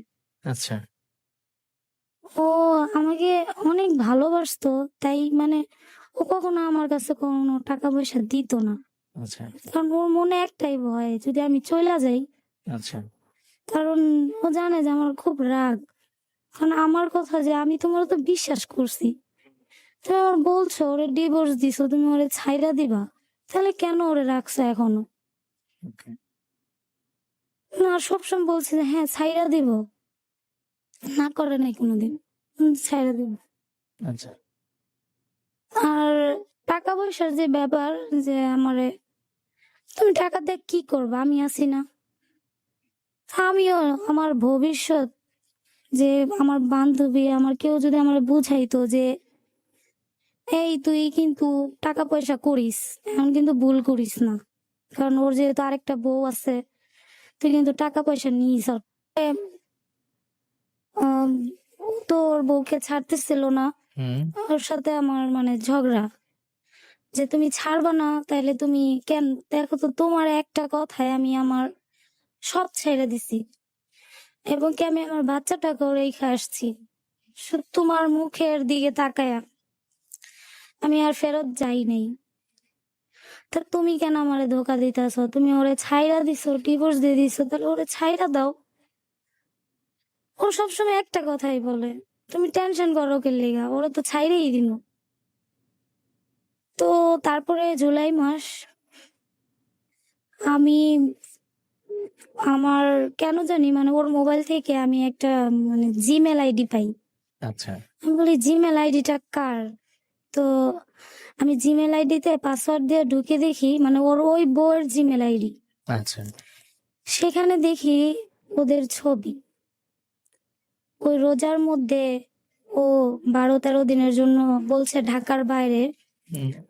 তো ও ওই মেয়ের সাথে বরিশাল গেছে ওদের দেশের বাড়িতে, আচ্ছা। যা ঘুরে আসছে। ওই মেয়ের সাথে পহেলা বৈশাখে ঘুরতে গেছে, রেস্টুরেন্টে খাইছে বাচ্চার সাথে, মানে অনেক ছবি আমি দেখছি। এগুলো দেখা সেদিন মানে সেদিন আমি নিজেই মরে গেছি যে এত ভালোবাসি তোমারে, তুমি আমার এত ভালোবাসো, তাইলে আমারে কিভাবে আমার সাথে এত মিথ্যা বললা? হুম। তোমার তো সব ঠিকই আছে। আর ওই মেয়েটা এরকম একটা মেয়ে, ওর কথা যে আমার হাজবেন্ড বিয়ে করছে তাতে কি হয়েছে, ও আমার খরচ দিলেই হয়েছে। আচ্ছা। ওকে মাসে প্রায় 1 লাখ টাকা দিত ওই মেয়েকে। আচ্ছা। যদি 1 লাখ না দিত তাইলে এই ঘরে ঝগড়া। তো ওরে ভয় দেখাইছে যে তুমি আরেকটা বিয়ে করছো, আমি থানায় যাই নাই, পুলিশের কাছে যাই নাই, মাইনা নিচ্ছি, তা আমার প্রতি মাসে 1 লাখ করে দিবা। আচ্ছা। তো এরকম ওরে দেয়। ওর মা বাবা, ভাই, ছোট ভাই, আরেক ভাইয়ের ছেলে, এই সব খরচ ও চালায়। ওকে। সবার খরচ চালায়, মাসে 2 লাখ টাকা ওদের পিছনেই খরচ করে। ও পাই বা কত? নিজের ব্যবসা যতটুক পারে ও আমারে দেয় না। আমি কখনো ওর কাছে টাকা চাই নাই, শুধু চাইছি একটু শান্তি, যে আমার সাথে একটু ভালো ব্যবহার করো, আমি একটু শান্তি চাই। কারণ আমি অনেক কষ্ট পাইছি, তো অনেক আঘাত পাইছি আমি সোহেলের কাছ থেকে। আমি তোমার কাছ থেকে কোনো আঘাত পাইতে চাই না। ওকে। তা আমি যখন ওই ছবিগুলা দেখছি তখন ওরে শুধু বলছি যে কি এগুলা? আসলে আমি তুলতে চাই নাই, জোর করে তুলছে, বিপদে পড়ছি, এর জন্য তুললাম। থাক আর বইলো না, ঠিক আছে। মানে আমি ওর আর কিচ্ছু বলি নাই। ও ভয় পাইছে অনেক, যেগুলো আমি দেখা ফেলছি যদি আমি কিছু কইরা ফেলাই। হুম। হ্যাঁ, আমি গেছিলাম মরতে, আমি নিজে ফাঁসি দেওয়ার চিন্তাও করছি যে আমি মরে যাবো। তারপরে তো একটা বাচ্চা ছিল তখন। হ্যাঁ, শুধু বাচ্চাটার বয়স কত তখন? বেশি না, এখন বাচ্চার 16 মাস বয়স। এখন? হ্যাঁ, তখন আরো ছোট। ওকে। তারপরও নিজে মানাইছি যে থাক, কি করবো এখন, যে বাচ্চা আছে, বাচ্চার মুখের দিকে তাকায়া, যে আরেকটা আছে গাজীপুরে, হুম। ওরও তো আমার দেখতে হয়। এর জন্য আমি ওরে কিছু বলি নাই। তো কিছু না বলার মাঝে ও অনেক ভয় পেয়েছে যে তো কিছু বললে নাই, তাইলে মনে হয় ও কি আমাকে ছাইরা চইলা যাবে। ও সব সময় ভয় পেয়েছে যে আমি যদি ওরে ছাইরা চইলা যাই। তো তারপরের থেকে মানে ওর সাথে মানে আমি কেমন জানি, মানে আমি ওরে বলি যে তুমি এগুলো ছবি দেখছি তাইলে আর কি। ও বাসায় 1 দিন এলে 2 দিন আসতো না, 2 দিন এলে 2 দিন আসতো না। বলতাম, এমন দিন গেছে আমি কান্না করছি যে দেখো তুমি আমার সাথে এমন করো না,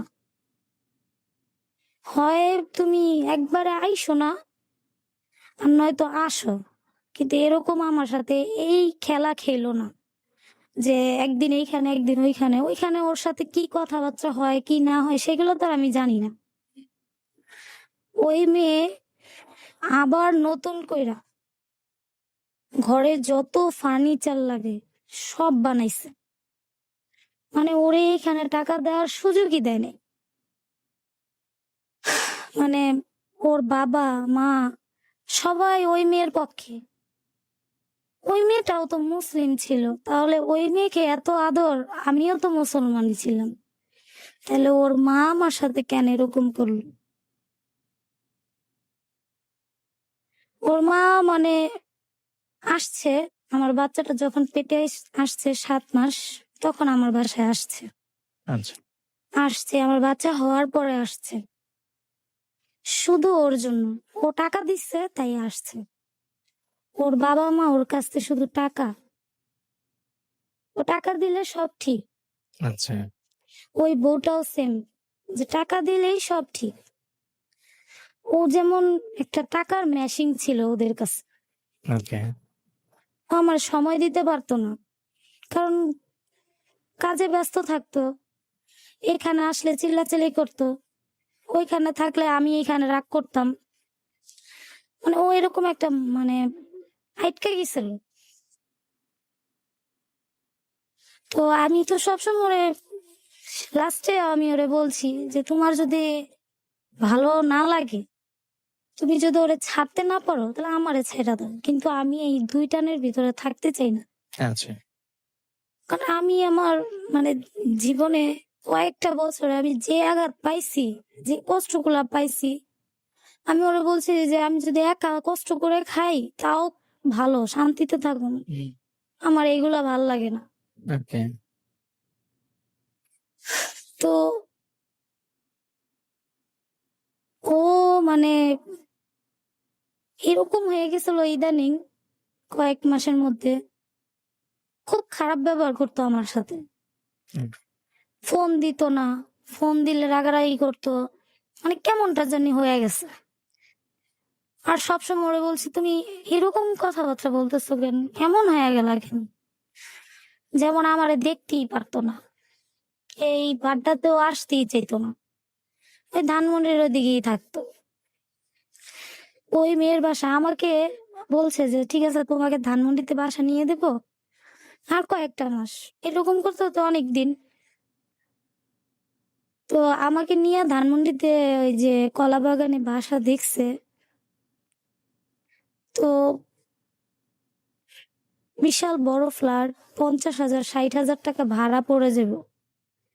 তা আমি বলতেছি যে না, আমি মানে এত ভাড়া থাক না থাক, মানে আমি সবসময় ওর খেয়াল রাখতে চাইছি যে না তুমি অনেক কষ্ট করো, তোমার মানে থাক লাগবে না।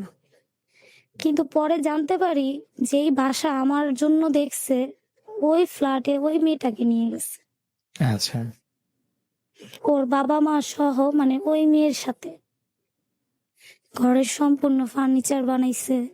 মানে ওরা সবাই ভালো আছে, কিন্তু এইখানে আমার খরচ দিতেছে না, আমার সাথে ঠিক মতো কথা বলতেছে না।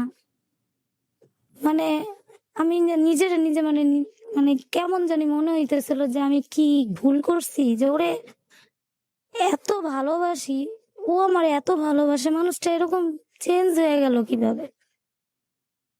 এমনটা মানুষ কিভাবে করতে পারে? যে আমার সবসময় ধোকাই দিচ্ছে, মিথ্যাই বলছে। ও এখানে যেরকম ছিল আমার সাথে যেমন ব্যবহার করছে, ওইখানে যে ওই মেয়েটার সাথে সেম ওরকমই ব্যবহার।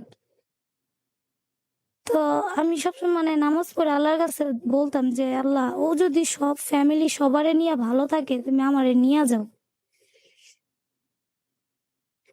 কারণ আমি তো এইখানে আসার পর আমি মানে সবার সাথে যোগাযোগ বন্ধ করে দিছি, সবার সাথে কথা বন্ধ করে দিছি, যে না আমি আমার জীবনে সব পায়া ফেলাইছি, আমি আর কারোর সাথে আর কথা বলতে চাই না, সম্পর্ক রাখতে চাই না, আমি আমার দুনিয়াটা আমি পায়া ফেলাইছি।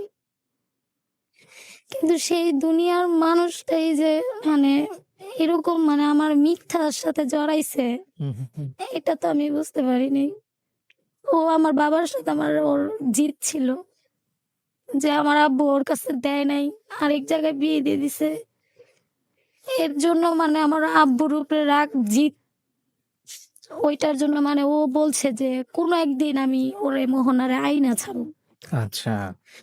তো আমাকে আইনা ওর ওই জিদটাই পূরণ করছে যে আমাকে আনছে, এই যে ওর জিদটা পূরণ করছে। কিন্তু আমি কি ছিলাম যে সবার কষ্ট সহ্য করার জন্য? আল্লাহ পাকে আমার বানাইছে সবার কষ্ট সহ্য করার জন্য, যে আমি কাউরে কিছু বলতে পারি না। কোন আপনার হাসব্যান্ড এর সাথে আপনার সম্পর্কটা আবার বাজে পর্যায়ে চলে গেল। তারপরে কি হলো? তারপরে মানে ও মানে আস্তে ধীরে মানে ব্যবহার ওর অন্যরকম। আর আমি শুধু বললি, তুমি এরকম ব্যবহার করো কি কারণে? আর ও কেন জানি ভাবতো যে আমি ওরে মানে ওর সাথে আমি থাকবো না। কারণ ও জানে যে আমি ওর প্রচুর বিশ্বাস করি, বিশ্বাস করছি, সেখানেও আমারে ধোকা দিতেছে, মিথ্যা বলতেছে। হয়তো ওর এই মিথ্যাগুলো আমি জানলে আমি ওর কাছে থাকবো না। তো আমি ওরে সবসময় বলছি যে দেখো, আমার তো কেউ নাই যে আমি কারো কাছে যায় দাঁড়াবো, বা এমনও ভুল করছি আমি, আমি ভুল মনে করি না। কারণ ওই যে আমি তোমারে ভালোবাসি, এর জন্য আমার এটা কোনো ভুলই মনে হয় না। কিন্তু আসলে এটা কিন্তু অনেক বড় ভুল যে আমি তোমার জন্য আমার সন্তানকে রাইখা আসছি, কিন্তু তুমি তো আমার জন্য ওই বউকে ছাড়লা না। ওই বউকে ডিভোর্স দিলা, ও এত খারাপ, এইটা সেটা অনেক কিছু বললাম, আর আমি তো ওইগুলাই বিশ্বাস করছি। কিন্তু ওই বউ তোমার জন্য খুব ভালো, ও যা বলে তাই শোনো, তোমার সবকিছু ওর কাছে, তুমি আমারে বিশ্বাসই করো না। বলতেছে যে না, তুমি, তোমার তো রাগ বেশি, তুমি যদি আমাকে রাইখা চলে যাও, আমি তো তোমার অনেক ভালোবাসি। ওরে ছাড়তে পারতাছি না, কারণ ওরে ছাড়লে যদি মানে আমার সমস্যা হয়, ও যদি মামলা করে, মানে ওই মেয়ে সবসময় ওরে ভয় দেখাইতো, করে যে ছাড়ি তাহলে আমি তোমার কাছে কিভাবে থাকুম, এখন তো আসতেছি থাকতেছি, পরে তো দেখা যাবে আসতে পারো না। মানে যখন ভালো করে বুঝাইতো, কথা বলতো, তখন সব ঠিক আছে। কিন্তু ওইখানে একদিন দুই দিন থাইকা আসলেই না মানে ওর ব্যবহারটা কেমন যেন হয়ে যেত। তো এরকম করে অনেক দিন চলে যায়। আমি যদি আমার খালাদের বাসায় বেড়াইতে চাইতে চাই, আমি যদি ওই আমার বেড়াইতে যাই, ওর কোনো নিষেধ নাই। আস্তে আস্তে ও এরকম হয়ে গেছে যে আমি বাসায় থাকলেও ওর কোনো আসে যায় না, না থাকলেও আসে যায় না। তো ওর বন্ধু বান্ধব সবাই ওরে কি বুঝাইছে কি বলছে আমি জানি না, হঠাৎ মানে মানুষটা কেমন অনেকটা চেঞ্জ, ওর ব্যবহার চেঞ্জ, ও চেঞ্জ।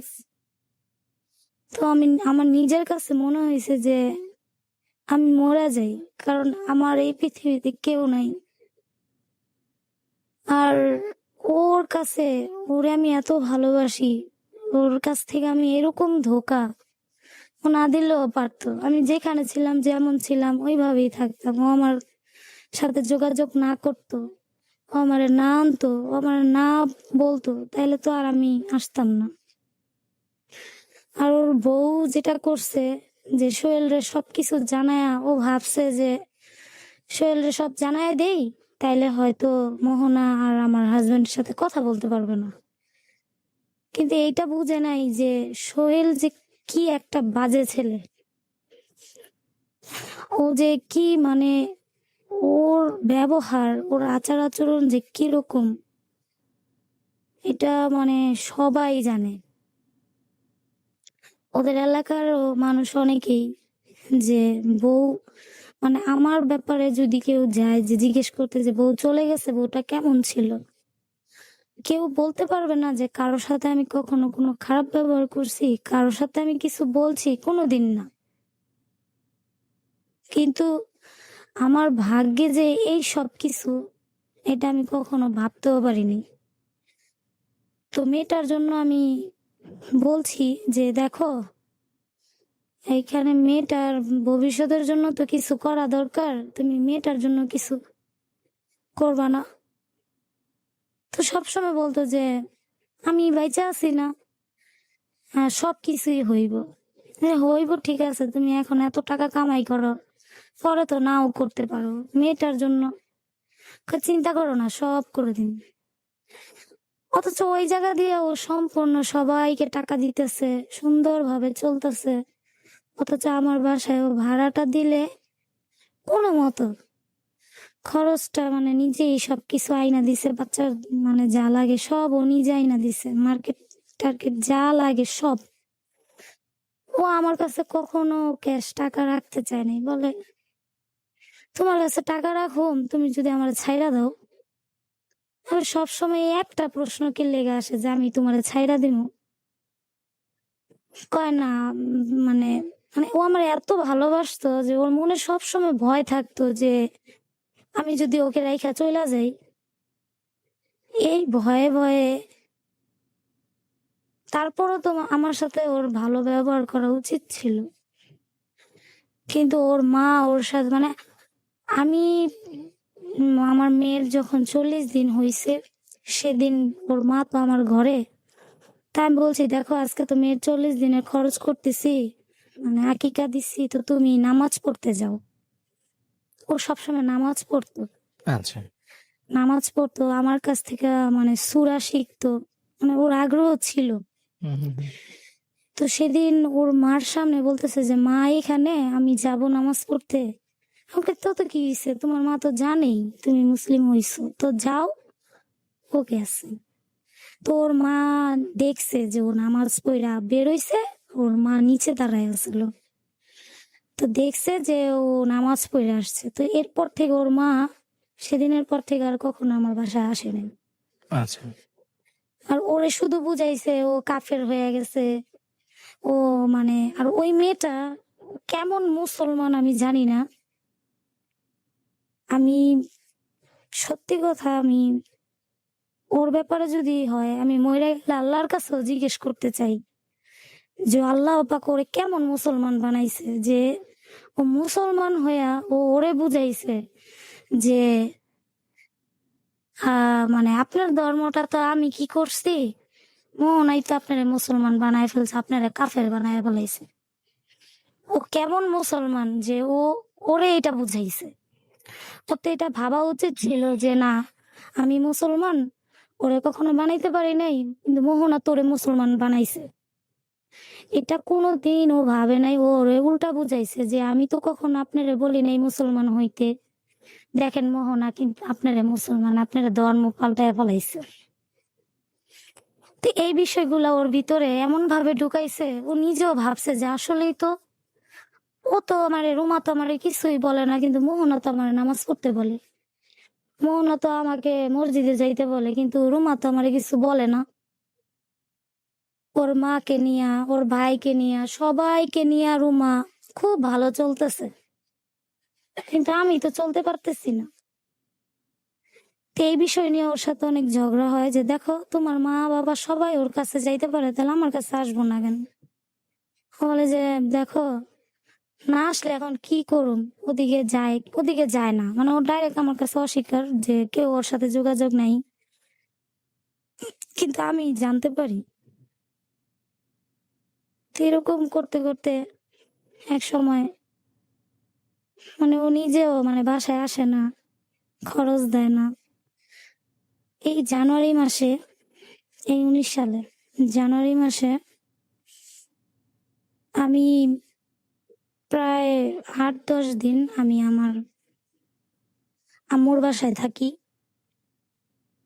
আর ও মানে আসে না, এর মধ্যে একটা দিনও ও এই বাড্ডাতে আসে নাই আমার সাথে দেখা করতে। বাচ্চাটাকেও দেখতে আসে নাই। তো একদিন বলতেছে যে তুমি কি বাসায় যাবা না? বলছি যে না, তুমি তো এখানে ভালোই আছো, থাকো, আমি থাকি মেয়েকে নিয়ে, সমস্যা কি, তুমি তো ভালো আছো, তা আমি তো চাই তুমি ভালো থাকো। তো এটা বইলা তো সেদিন আসছে রাতে আইসা বলতেছে যে আমার আম্মুকে বলতেছে দেখেন, ও দেখেন রাগ করে যায় না, কই ও তো ভালোই সবার সাথে হাসি খুশি কথা বলতেছে, ওরা তো আমি রাগ কর, ও তো কোনো রকমই দেখলাম না। কারণ আমি যত কষ্টেই থাকি, কখনো অন্য একটা মানুষ যদি আমি না বলি সে কোনো দিনও বুঝবে না যে আমি কতটা কষ্টে আছি, বুঝবে না। আমি সবসময় সবার সাথে হাসি মুখে কথা বলি, কাউরে আমি কোনো দিন আমার কষ্টটা বুঝতে দিই না, যে আমার কষ্ট আমারই থাক। কারোর আমি, এই যে সবাই হয়তো ভাবে যে কেমন বাচ্চা রাইখা চলে আসছে, আরেকজনের ঘরে আসছে, এই সেই মানে অনেক নানান জনের মানুষের নানান কথা। কিন্তু আমি তো ভালোবাসায় ছিলাম। আমি তো সবসময় একটু ভালোবাসা খুঁজছি, যে একটু ভালো ব্যবহার খুঁজছি, যে আমি একটু মানে ভালো কথা বলবো আমার সাথে, আমার একটু সময় দিব। আমি সবসময় এই মানসিকতায় মানে ভুগতেছিলাম যে ভালো ব্যবহার এটা আবার কি জিনিস, যে কারো কাছ থেকে পাইলাম না। হুম। যার কাছে ভালোবাসা আসছে সেও আমার সাথে বাজে ব্যবহারই করতেছে, শুধু এতটুক বলাতে যে তুমি ওরে কবে ছাড়বা। হুম। কারণ আমার কথা যে আমাদের ইসলাম ধর্মে একটা বউ বা একটা হাজবেন্ড ডিভোর্স দেওয়ার পরে সংসার করতে পারে না। হুম। তুমি কেন আসছো এখনো? তাহলে একটা কাজ করো, আমারে ছাইড়া দাও, ওরে আবার বিয়ে করে নাও। এইভাবে এতটুকু আমি বলছি। আপনার দ্বিতীয় হাজবেন্ড আপনার কাছেও থাকলেন না, তার আগের ওয়াইফের কাছেও থাকলেন না, তিনি চলে গেলেন পৃথিবী ছেড়ে। কিভাবে এটা হলো একটু শুনি আমরা। বলুন। ওর সাথে মানে কথা আমার শুধু মানে আমি সবসময় ওরে একটা কথাই বইলা যেতাম, যে তুমি ওকে ছাড়বা না। এই একটা কথাই ও শুনতে শুনতে বিরক্ত, যে মানে বলছি তো ছাইড়া দিও না, তা আমার কথা যে কবে ছাড়বা, কবে ছাড়বা, মানে তুমি তো ছাড়তেছো না, বাচ্চা বড় হয়ে যাইতেছে, তুমি ছাড়বা কবে? আর সেখান দিয়ে তোমার মা বাবা সবাই ওর ওইদিকে যাইতেছে আসতেছে, সবাই রে তুমি ওর সাথে মিশাইতেছো, তাইলে তুমি মানে কি চাইতেছো? তো এইগুলা বললে ও আমারে মানে মারে, আমার গায়ে হাত তুলে। তো সেদিন আমি মানে ওরে বলি যে তুমি আমার গায়ে হাত তুললা, তুমি না বলতা যে মানে সোহেল আমার মারতো, এইটা তুমি যেদিন জানতে পারছো সেদিন না তুমি বলছো যে এই ও কিভাবে মারলো, মানে তোমার এত কষ্ট লাগছে, তাহলে তুমি কিভাবে আমার গায়ে হাত তুলো? এখন কি তোমার কষ্ট লাগতেছে না যে এখন তুমি আমার গায়ে কয় দেখো তুমি আমার মাথা আর গরম করো না। আমি বলছি ওরা ছাইরা দেবো, তুমি সেই একটা কথাই আমার সব সময় বলো। তাহলে তোমার সাথে আমার কথা তো এই একটাই, এছাড়া তো আর কোনো কিছু না। আমি তো তোমার কাছে টাকাও চাই না, আমি তো তোমার কাছে কোনো জিনিসপত্রও চাই না, কিচ্ছু চাই না, শুধু চাই যে তুমি ওরে ছাড়বা না। কারণ আমি তো একটু শান্তি চাই, কারণ আমি সোহেলের ঘরে যা দেখছি যে ও যেভাবে মানে মেয়েদের সাথে সম্পর্কে জড়াইছে, মানে যেভাবে মানে ব্যবহার করছে, তো আমি তোমার কাছ থেকে এগুলো আশা করি না, যে তুমি অন্য মেয়ের ঘরে থাকবা, আমি এখানে একা থাকবো। আমি তো তোমার কাছ থেকে এইগুলো তো কোনোদিন চাইনি। এর জন্যই তো আমি তোমার সব সময় বলছি যে তুমি ওরে ছাড়ো, তারপর আমি তোমার কাছে যাব। তো ও মানে ওই দিকে এতটা জড়ায় পড়ছিল, ওইদিকে ছাড়তে পারে নাই, আমারও ছাড়তে পারে নাই। ও বাসায় আসছে, বাসায় প্রায় জানুয়ারি মাসের 27 তারিখে রাতে, না 26 তারিখে রাতে। তো সেদিন ওর সাথে খুব ঝগড়া হয়েছে আমার। ও আমাকে ডাইরেক্ট বলছে যে আমি ওরে ছাড়ুম না, আমি ছাড়ুম না, আমার বাবা মা আমার সব, সবাই আমার মানে আপন, আমি কেউরে ছাড়ুম না, তোমার যদি যাইতে গা ইচ্ছা হয় তুমি যাওয়া। আচ্ছা। আমি বলছি কি, কেন কি কি কারণে যাবো? তুমি আমার ছাড়ো, আমি বাচ্চাটারে নিয়ে কই যাবো? কয় যদি থাকতে ইচ্ছা করে তাহলে এমনি আমি যেভাবে বলি এইভাবে থাকতে হইব, আর যদি না ইচ্ছা করে তাহলে তুই তুই চলে যা। এরকম করে সেদিনও ও আমার গায়ে হাত তুলে। তো আমি অনেক কান্না করি, অনেক কষ্ট পাই যে এই সেই মানুষটা যারে আমি 2007 সাল থেকে ভালোবাসি, কখনো এক মুহূর্তের জন্য মানে তার ভালোবাসা আমি ভুলতে পারি না, যে মানে এতটা ভালোবাসি ওরে। তো সেদিন আমি রাত্রে ঘুমাই না, যে ও আমার সাথে এমন করতেছে।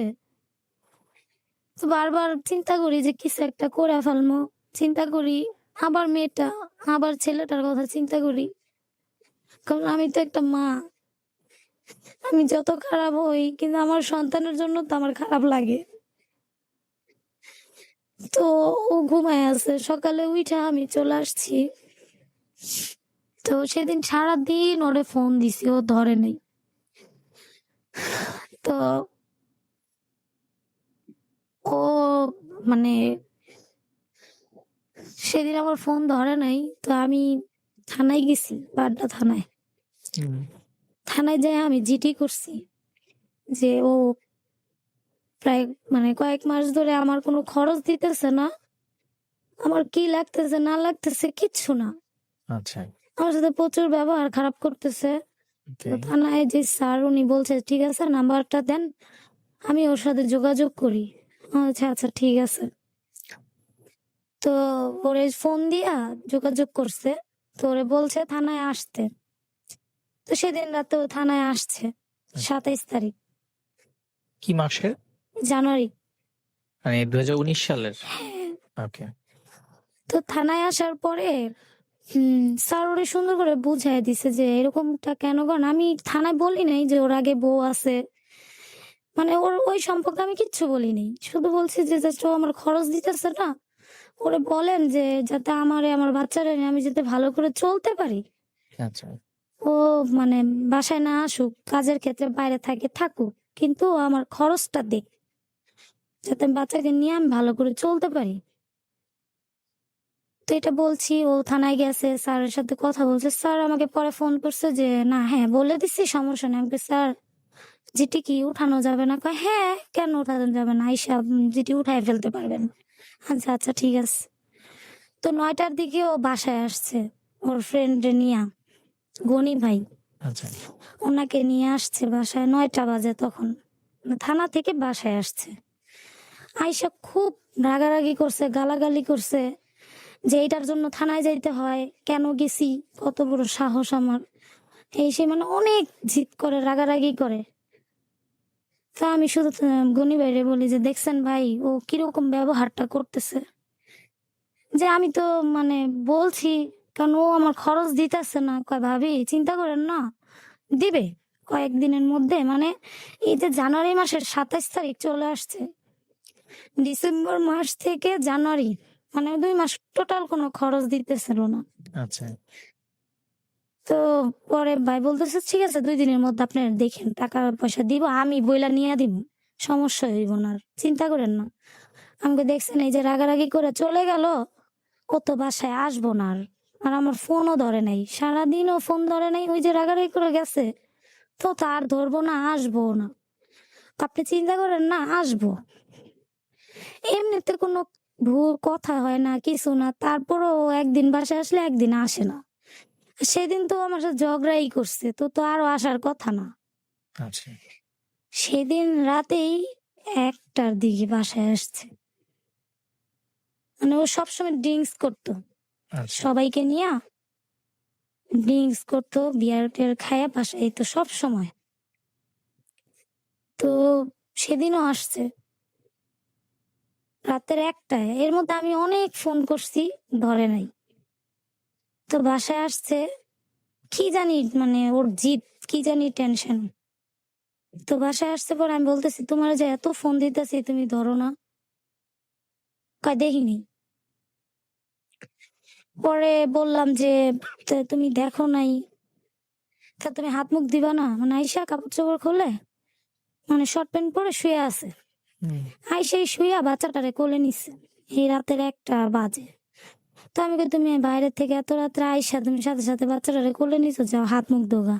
হুম। তো আমার ঝাড়ি মেরে বইছে, কয়, তোর সমস্যা হলে তুই জাগা, আমি বইসা রয়েছি।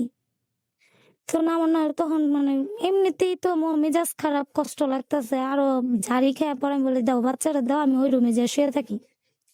কাকের লেগা ওই রুমে যাবা কি কারণে?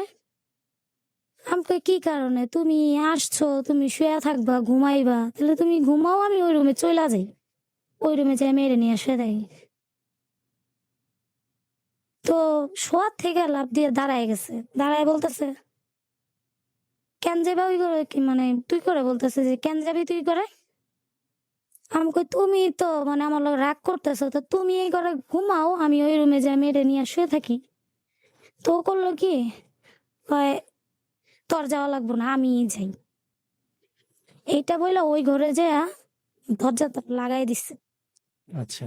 তো আমার ঘরে আবার মানে নখটা ভাঙা ছিল, কারণ নখটা ভাঙা ছিল, সেটা সেই নখটাও আমার জন্যই ভাঙছিল। তো ওইটার মানে ভিতরের যে লকটা, সেটা মানে দরজাটা লাগলে ওই লকটা আটকায়া যায়, আচ্ছা। ওটা খোলা যায় না। তো এর জন্য সবসময় আমি দরজার সামনে একটা কিছু দিয়া রাখতাম, তয়লা দিয়া রাখতাম, যাতে গেটটা না লাগে। আচ্ছা। কারণ ওইটা মিস্ত্রি ডাইকা ঠিক করা হয় নাই। হুম। তো ও এভাবে লাগাই দিছে, তো আমি মানে দেখতেছি ও ভিতরে গেছে রুমে। তো আমি সাথে সাথে ওর ওই বউকে ফোন করছি, হুম। যে তোর সাথে কি ওর কোনো ঝগড়া হয়েছে, কিছু বলছস, ও বাসায় সেরকম কেন করতেছে। কয় তুই দরজা ভাঙা ফেলা। আমি কই, দরজা আমি কিভাবে ভাঙবো, ও এরকম করতেছে কেন। আর এইভাবে তোর আমি ডাকতেছি যে জান তুমি কি করতেছ, হুম। তুমি গেট খুলো। ও আমার কোনো কথাই শুনতেছে না, ওর মতো এটা ওইটা কি জানি খুঁজতেছে। হুম। তো এদিকে আমি ওর বউরে ফোন দিছি, বলছি যে তুই ওর বাবা মারে নিয়ে আস, সবাই নিয়ে আমার বাসায়। ও এই কি করতেছে বাসায়, মানে আমি পাগল হয়ে গেছি যে তুমি গেট খুলো। তো যখন দেখছি যে বিছানার উপরে মানে আমার নামাজের হেজাব ছিল, জায়নামাজের উপরে, আর আমার একটা মানে স্কার্ফ ছিল, এই দুইটা যখন হাতে নিছে, তখন আমি বলতেছি দেখো তুমি কি করতেছো, ওইগুলো রাখো, আমি কিন্তু নিচে যাই সিকিউরিটি গার্ড ডাক দিম। ও আমার কোনো কথাই শুনতেছে না, যেমন ও ওর মতো করেই যেতেছে। তো আমি শুধু দেখলাম যে ওর হাতে ওই দুইটা জিনিস। আপনি কিভাবে দেখছেন ওই দরজার? হ্যাঁ, নখটা দিয়ে একটু ফাঁকা ছিল, সেটা দিয়ে আমি দেখতেছি আর চেষ্টা করতেছি, দরজা ধাক্কাইতেছি, কোনো লাভ হইতেছে না। তো তারপর আমি, বাচ্চা তো আমার কোলে, হুম। আমি দরজাটা খুইলা সাথে সাথে আমি নিচে গেছি, যে সিকিউরিটি গার্ডকে বলছি আপনারা আমার সাথে একটু আসেন। তারা সহ আমার সাথে উপরে উঠা ওনারা দেখে যে ও নাই, মানে ও ঝুলে গেছে। মানে যখন আমাকে বলছে দারোয়ান যে মানে আপনি গেটটা ধইরেন না, ও তো নাই, তখন আমি পাগল হয়ে গেছি যে কি বলেন, আমি তো এখন দেখছি ও এখানে দাঁড়ায় আছে, এটা কি বলেন। তখন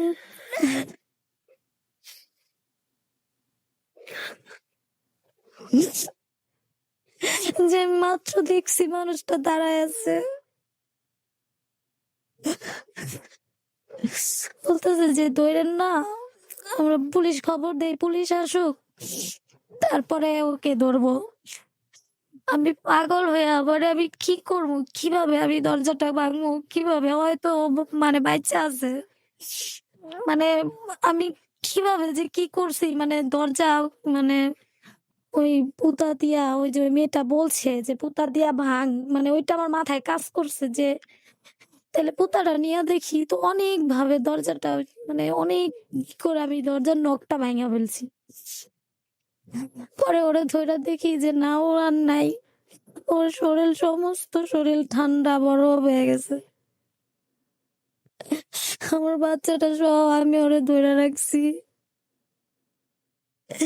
কারণ ওই টাইমে আমার যে কিরকম লাগছে যে আমি ওরে ছাইড়া দিতে চাইছি সব সময়, যে তুমি ভালো থাকো, সবারে নিয়ে তুমি ভালো থাকো, কিন্তু মানে ও যে কিছু একটা করবে এটা আমি কোনোদিনও ভাবতে পারি নাই,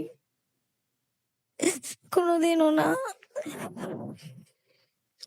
এটা কত তারিখের কথা বলছেন আপনি?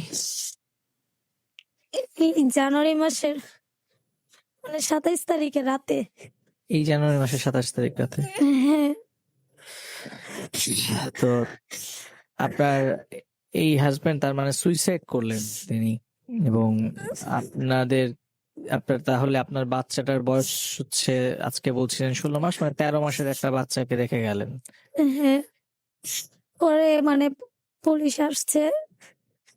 পুলিশ আসার সাথে সাথেই ওর বাবা মা ভাই, দুই ভাই, ওর বউ, বোর বোন, বোর ভাই, মানে ওনারা সবাই কিভাবে জানি এতটুক সময়ে সবাই একত্রে আসছে। সবাই একত্রে আসছে। ওর ভাইরা আবার ঘরের টিভি ভাঙতেছে, মানে ভাঙচুর শুরু করে দিছে। আইসা দেখে নাই কিন্তু যে আমার ভাই মারা গেছে আছে না কি মিথ্যা বললাম, কিচ্ছু না। ওরা আইসাই আমার ঘরে ভাঙচুর শুরু করে দিছে।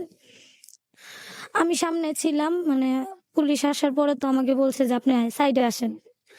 তো আমি সামনে ছিলাম, ওর ভাইয়েরা সমানে মানে আমার মারধর শুরু করে দিছে। দুই ভাই আসছে, ওর ওর ছোট দুইটা ভাই, একটা এবার এসিসি দিছে আর আরেকটা বড়। তো দুজনই মানে আমাকে মারধর শুরু করে দিছে, আমার বাচ্চাটা আমার কোলে। এদিক দিয়া ওর মা ছবি টবি যা আছে সব ভাঙা ফেলাইতেছে। ওর ছোট ভাই আমার ঘরে টিভি, আমার মানে যা কাছে পাইছে হাতের, মানে আইসাই সব ভাঙচুর শুরু করে দিছে।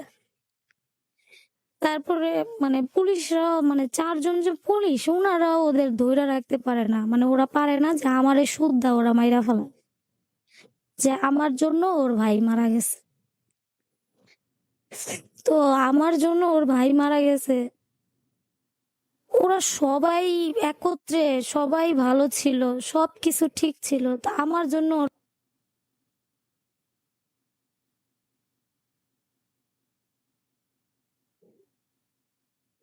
তো মানে পুলিশ পারতেছিল না যে ওদের কাছ থেকে আমারে কিভাবে রক্ষা করব। মানে ওরা এইভাবে খেপছে আমার উপরে যে আমারে মাইরা ফালাইবে, আমার বাচ্চাটা আমার কোলে। তো ওদেরকে দিয়ে এই লাশ নামাইছে, ধরছে। এখন কে কেমন আছে সেটা তো জানি না, কিন্তু ও তো ওর সন্তানটা যে আছে, ওর সন্তানের জন্য তো কিছু কইরা জানি। ও আমার জন্য তো থাক, আমার জন্য কিছু করে নাই, সেটা আমার কোনো কষ্ট নেই যে আমার জন্য কিছু করে নাই, কিন্তু ওর যে সন্তানটা, ওর সন্তানটা যে ও রাইখা গেছে, ওই সন্তানের জন্য কিছু করে নাই। কিন্তু ওর বাড়ির সবার ধারণা যে ও সব কিছু আমারে কইরা দিছে।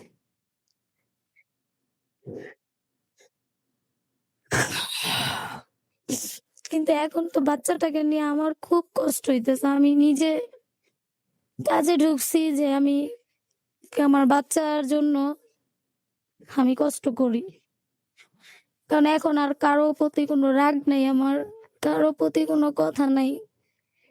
আমি এখন আর কষ্ট পাই না, এখন আমার কারোর উপরে রাগও হয় না, কিচ্ছু না। কিন্তু আমি আমার হাজবেন্ডের অনেক ভালোবাসি, আমি এখনো মনে করি ও আমার সাথেই আছে। ও মারা গেছে এটা আমি এখনো পর্যন্ত মনে করি না, কারণ ওইটা করলে আমি নিজেও বাঁচতে পারব না। আমাকে সবাই অনুরোধ করে যাতে আমি কিছু না করি, কারণ জানে, কারণ ওরে আমি এত ভালোবাসি, কখন যদি আমি নিজেও আত্মহত্যা করি। কারণ ওরে ছাড়া এক মুহূর্তে মানে ওর কাছে আইসা আমি কখনো গাজীপুরের কথা আমি কখনো মনে করি নাই যে ওর কাছ থেকে আমি এত ভালোবাসা পেয়েছি, মানে ও আমার এত আপন। কিন্তু ও চইলা যে গেছে, ও আমার অনেক আঘাত দিছে, অনেক কষ্ট দিছে, মিথ্যা বলছে, বেইমানি করছে, কিন্তু ও আমার অনেক ভালোবাসছে।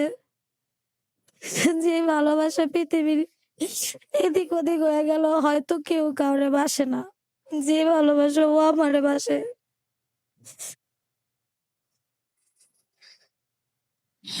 মোহনা, আমরা বুঝতে পারছি আপনার মনের বর্তমান অবস্থা। তো আপনার বর্তমান বাচ্চাটার বয়স হচ্ছে 16 মাস, আর আপনার আগের পরিবারে একটা সন্তান আছে, ওর বয়স কত এখন? 7 বছর। 7 বছর। আমি একটু শেষ করব এদেরকে দিয়ে আর কি। এই যে দুটো বাচ্চা আপনার। তা আপনার কি মনে হয় না যে এই যে আপনি এই বাচ্চাগুলোর ভবিষ্যৎ কি হবে? ওদের কি হবে এখন বলেন তো? এই যে ৭ বছরের একটা ছেলে আছে আপনার, সে তো তার মায়ের ভালোবাসা পেল না। আপনি চলে এসেছেন তাকে রেখে। আ তার বাবার কাছে সে আছে। তার বাবা আবার আরেকটা বিয়ে করে ফেলেছে। তার ক্ষেত্রেই বা কি হবে তার ফিউচার? আপনি আবার একটি ১৬ মাসের বাচ্চা আপনার সাথে, এবং এই বাচ্চার বাবা সুইসাইড করেছে, এবং সেখানেও আসলে আপনাদের মধ্যে বোঝাপড়া, বিভিন্ন রকমের সমস্যা। অ্যা এই যে বিষয়গুলো, এই এত কিছু কেন হলো বলে আপনার আজকে যেহেতু আপনি এখানে এসেছেন, এখন এসে আপনার কি মনে হয় কোথায় ভুলগুলো ছিল আসলে বলেন তো? আমার সবচেয়ে বড় ভুল হইছে যে আমি ওরে বিশ্বাস করছি। আমি ওরে ভালোবাসছি। ও যা বলছে আমি তাই বিশ্বাস করছি। ভালোবাসার মানুষরা যদি বিশ্বাস না করে তাহলে মানুষ ভালোবাসতে পারে? আমি তো ওরে বিশ্বাস করছি, ওরে অনেক ভালোবাসছি। কিন্তু ও যে আমার এই মিথ্যা কথাগুলো বলছে, আমারে ধোঁকা দিছে, শেষে ও নিজেও বাঁচতে পারে নাই। ও যেভাবে মাঝপথ থেকে আমার হাত ধরছিল, ওই মাঝপথে আমার হাত ছাইড়া দিয়া চলে গেছে। ও একটাবার ভাবে নাই যে এখন আমি কোথায় দাঁড়াবো, আমার বাচ্চাটাকে নিয়ে আমি কি করব। আর আমি কোনোদিন এটাও ভাবি নাই যে ও যদি ছাইড়া দেয় আমি বাচ্চাটারে নিয়ে কোথায় যাব। আর এই ভবিষ্যৎটা এরকম হবে যে ও না থাকলে আমার রাস্তায় থাকতে হইব। এর জন্য আমার আব্বু কোনোদিনও ওরে পছন্দ করে নাই যে ওর কাছে দিব। ও আজকে ওর যদি কিছু হয়ে যায় তাহলে তোর কি হইব। তো এটাই কি বাবা মা সন্তানের জন্য যে ডিসিশন নেয় সেটাই ঠিক। জি। এটাই আমার ভুল যে আমি আমার মানে বাবার মার ডিসিশনটা আমি মানি নাই। এইটাই আমার জীবনের সবচেয়ে বড় ভুল। এটাই আমি শুনতে যাচ্ছিলাম আসলে, যে আপনি আপনার জীবনের শেষ যে ভুলটা সেটাকে বুঝতে পারেন কিনা। তো এখন আপনার বাবা বা আপনার যে পরিবার, তারা মানে তাদের সাথে আপনার সম্পর্কটা কেমন, বা তারাই কি বলছে আপনাকে? তাদের কিচ্ছু বলার নেই। শুধু আমার বাচ্চাদের মুখের দিকে তাকায় শুধু একটা কথাই বলে যে তুই কিছু করিস না। আমিও আপনাকে একই কথাই বলবো, কারণ আপনার তো দুটো বাচ্চাকে পৃথিবীতে এনেছেন, এবং দুটো বাচ্চার তো একটা ভবিষ্যৎ আছে। তো আপনারা যে এই যে উনি চলে গেলেন পৃথিবীতে সুইসাইড করে, উনি তো চলে গেলেন। আমরা সবসময় বলি আত্মহত্যা হচ্ছে মহাপাপ, তিনি তো এই মহাপাপটা করলেন। এবং কিন্তু এই যে ১৬ মাসের একটা বাচ্চাকে পৃথিবীতে রেখে গেলেন, ওর পরিচয়, ওর বেড়ে ওঠা, ওর স্বাভাবিক জীবনযাপনটা, এই যে এটাকে কিন্তু আমরা অলরেডি শেষ করে দিয়েছি। তো আপনি বলবো, আপনি একজন মা, আপনাকে এখন পৃথিবীতে তখনই আপনার ভুলের মাসুল আপনি দিতে পারবেন যখন আপনি এই সন্তানগুলোকে মানুষ করতে পারবেন। এবং তার জন্য আপনাকে অনেক কষ্ট করতে হবে, অনেক কষ্ট করতে হবে, এটাও সত্য। কিন্তু আপনি তো অনেক ভুল করেছেন, এবং সেটা আজকে এই যে চোখের অশ্রু আমি শিওর যে এই জল আজকে শুধু আপনি ঝরাচ্ছেন, আপনাকে রোজ রাতেই ঝরাতে হয়, রোজই আপনাকে ঝরাতে হয়, আমি জানি। হয়তো আজকে আমরা অনেকে দেখছি, হয়তো খানিকটা সময় কেউ কেউ বলছি একটু কষ্ট পাচ্ছি, বাট এই কষ্টটা যিনি পেয়েছেন বা যিনি পান তিনি আসলে বুঝতে পারেন যে তার জন্য জীবনটা কতটা কঠিন।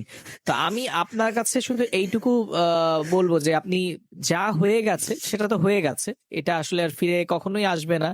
কিন্তু ভবিষ্যতে আপনার সন্তানগুলোর জন্য হলেও কিন্তু আপনাকে টিকে থাকতে হবে, এবং জীবনটাকে আবার নতুন করে গুছিয়ে নিতে হবে। এখনো আপনার জীবনের অনেকটা অংশ বাকি রয়েছে।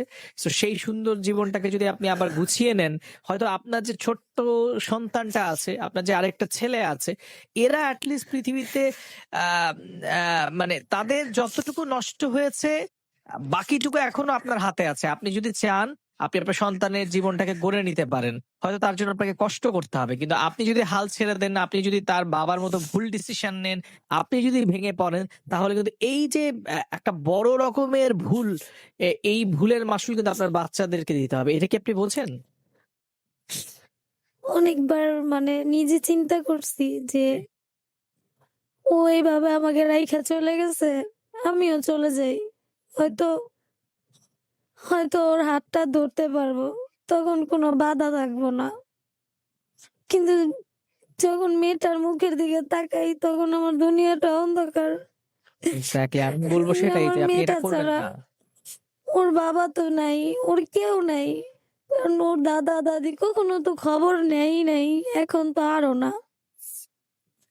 মাঝে সাঝে ওর মানে দাদা ফোন করে, কারণ ওর বাবার যে বাইকটা সেটা ওর দাদার নামে। তো ও শুধু বাইকটার জন্য ফোন করে যে আমার নামে আমার গাড়িটা কবে দিবা।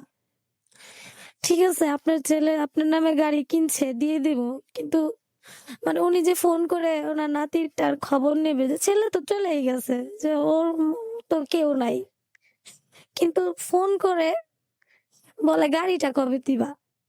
কারণ গাড়িটা এখনো আমার মানে গ্রেজে পড়ে আছে, আচ্ছা।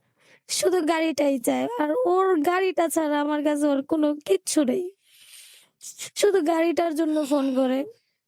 তো আমি যদি কিছু একটা করে বলে আমার মেয়েটা যে কই দাঁড়াইবো, ওর কেউ নাই। হ্যাঁ, ও তো ধারণা মানে ওর বয়স 16 মাস। তা আপনি জীবনে তো নিজের জীবনটা শেষ করছেনই। এখন আপনি যদি এই ধরনের কোনো ডিসিশন নেন তাহলে তো আপনি আপনার মেয়ের জীবনটাও শেষ ও করে দিবেন। আমাকেই আম্মু ডাকে, আমাকেই আবার ঘুরে আব্বু ডাকে। হ্যাঁ, ও বেশিরভাগ আমার আব্বু বলে ডাক দেয়। এখন আপনি এরকম ভুল নিশ্চয়ই করবেন না। আজকে অনেক লক্ষ লক্ষ মানুষ আপনাকে দেখছে, বিভিন্ন জায়গা থেকে শুনছে এবং দেখছে। তো এইটুকু তো আপনি আমাদেরকে কথা দিতে পারেন যে আপনি কখনো ভুল এই ধরনের ডিসিশন আর নিবেন না। আমার শুধু এই জায়গায় আসার একটাই কারণ, কারণ আমার এই মনের যত কষ্ট জি। আমি কোনোদিনও কারোর সাথে শেয়ার করতে পারি নাই। ওকে। আর কার সাথে করবো, যার সাথে বলবো সে বলবো তোমারই ভুল। আমার ভুলটা তো আমি নিজেই স্বীকার করতেছি, হ্যাঁ আমি ভুল করছি বিধায় আমি এতটুকু আসছি। জি। ভুল না করলে তো এতটুকু আসতাম না, আমার সন্তানদের ভবিষ্যৎ অন্ধকার হইতো না। জি। হয়তো আমি ওরে ভালোবাসছি, ও আমাকে ভালোবাসছে, হয়তো ওর ভালোবাসার ভালোই ছিল, কিন্তু মাঝখানে ধোকা ও আমারে কেন দিছে এটা আল্লাহ জানে। আর কেনই বা ও এই কাজটা করছে, আর কেনই বা এরকম করে আমার মেয়েটা আমার মানে ছাইরা চলে গেছে। তো আমি আমার বাচ্চাদের জন্য যতটুকু কষ্ট করতে হয় আমি করবো তাদের ভবিষ্যতের জন্য, জি।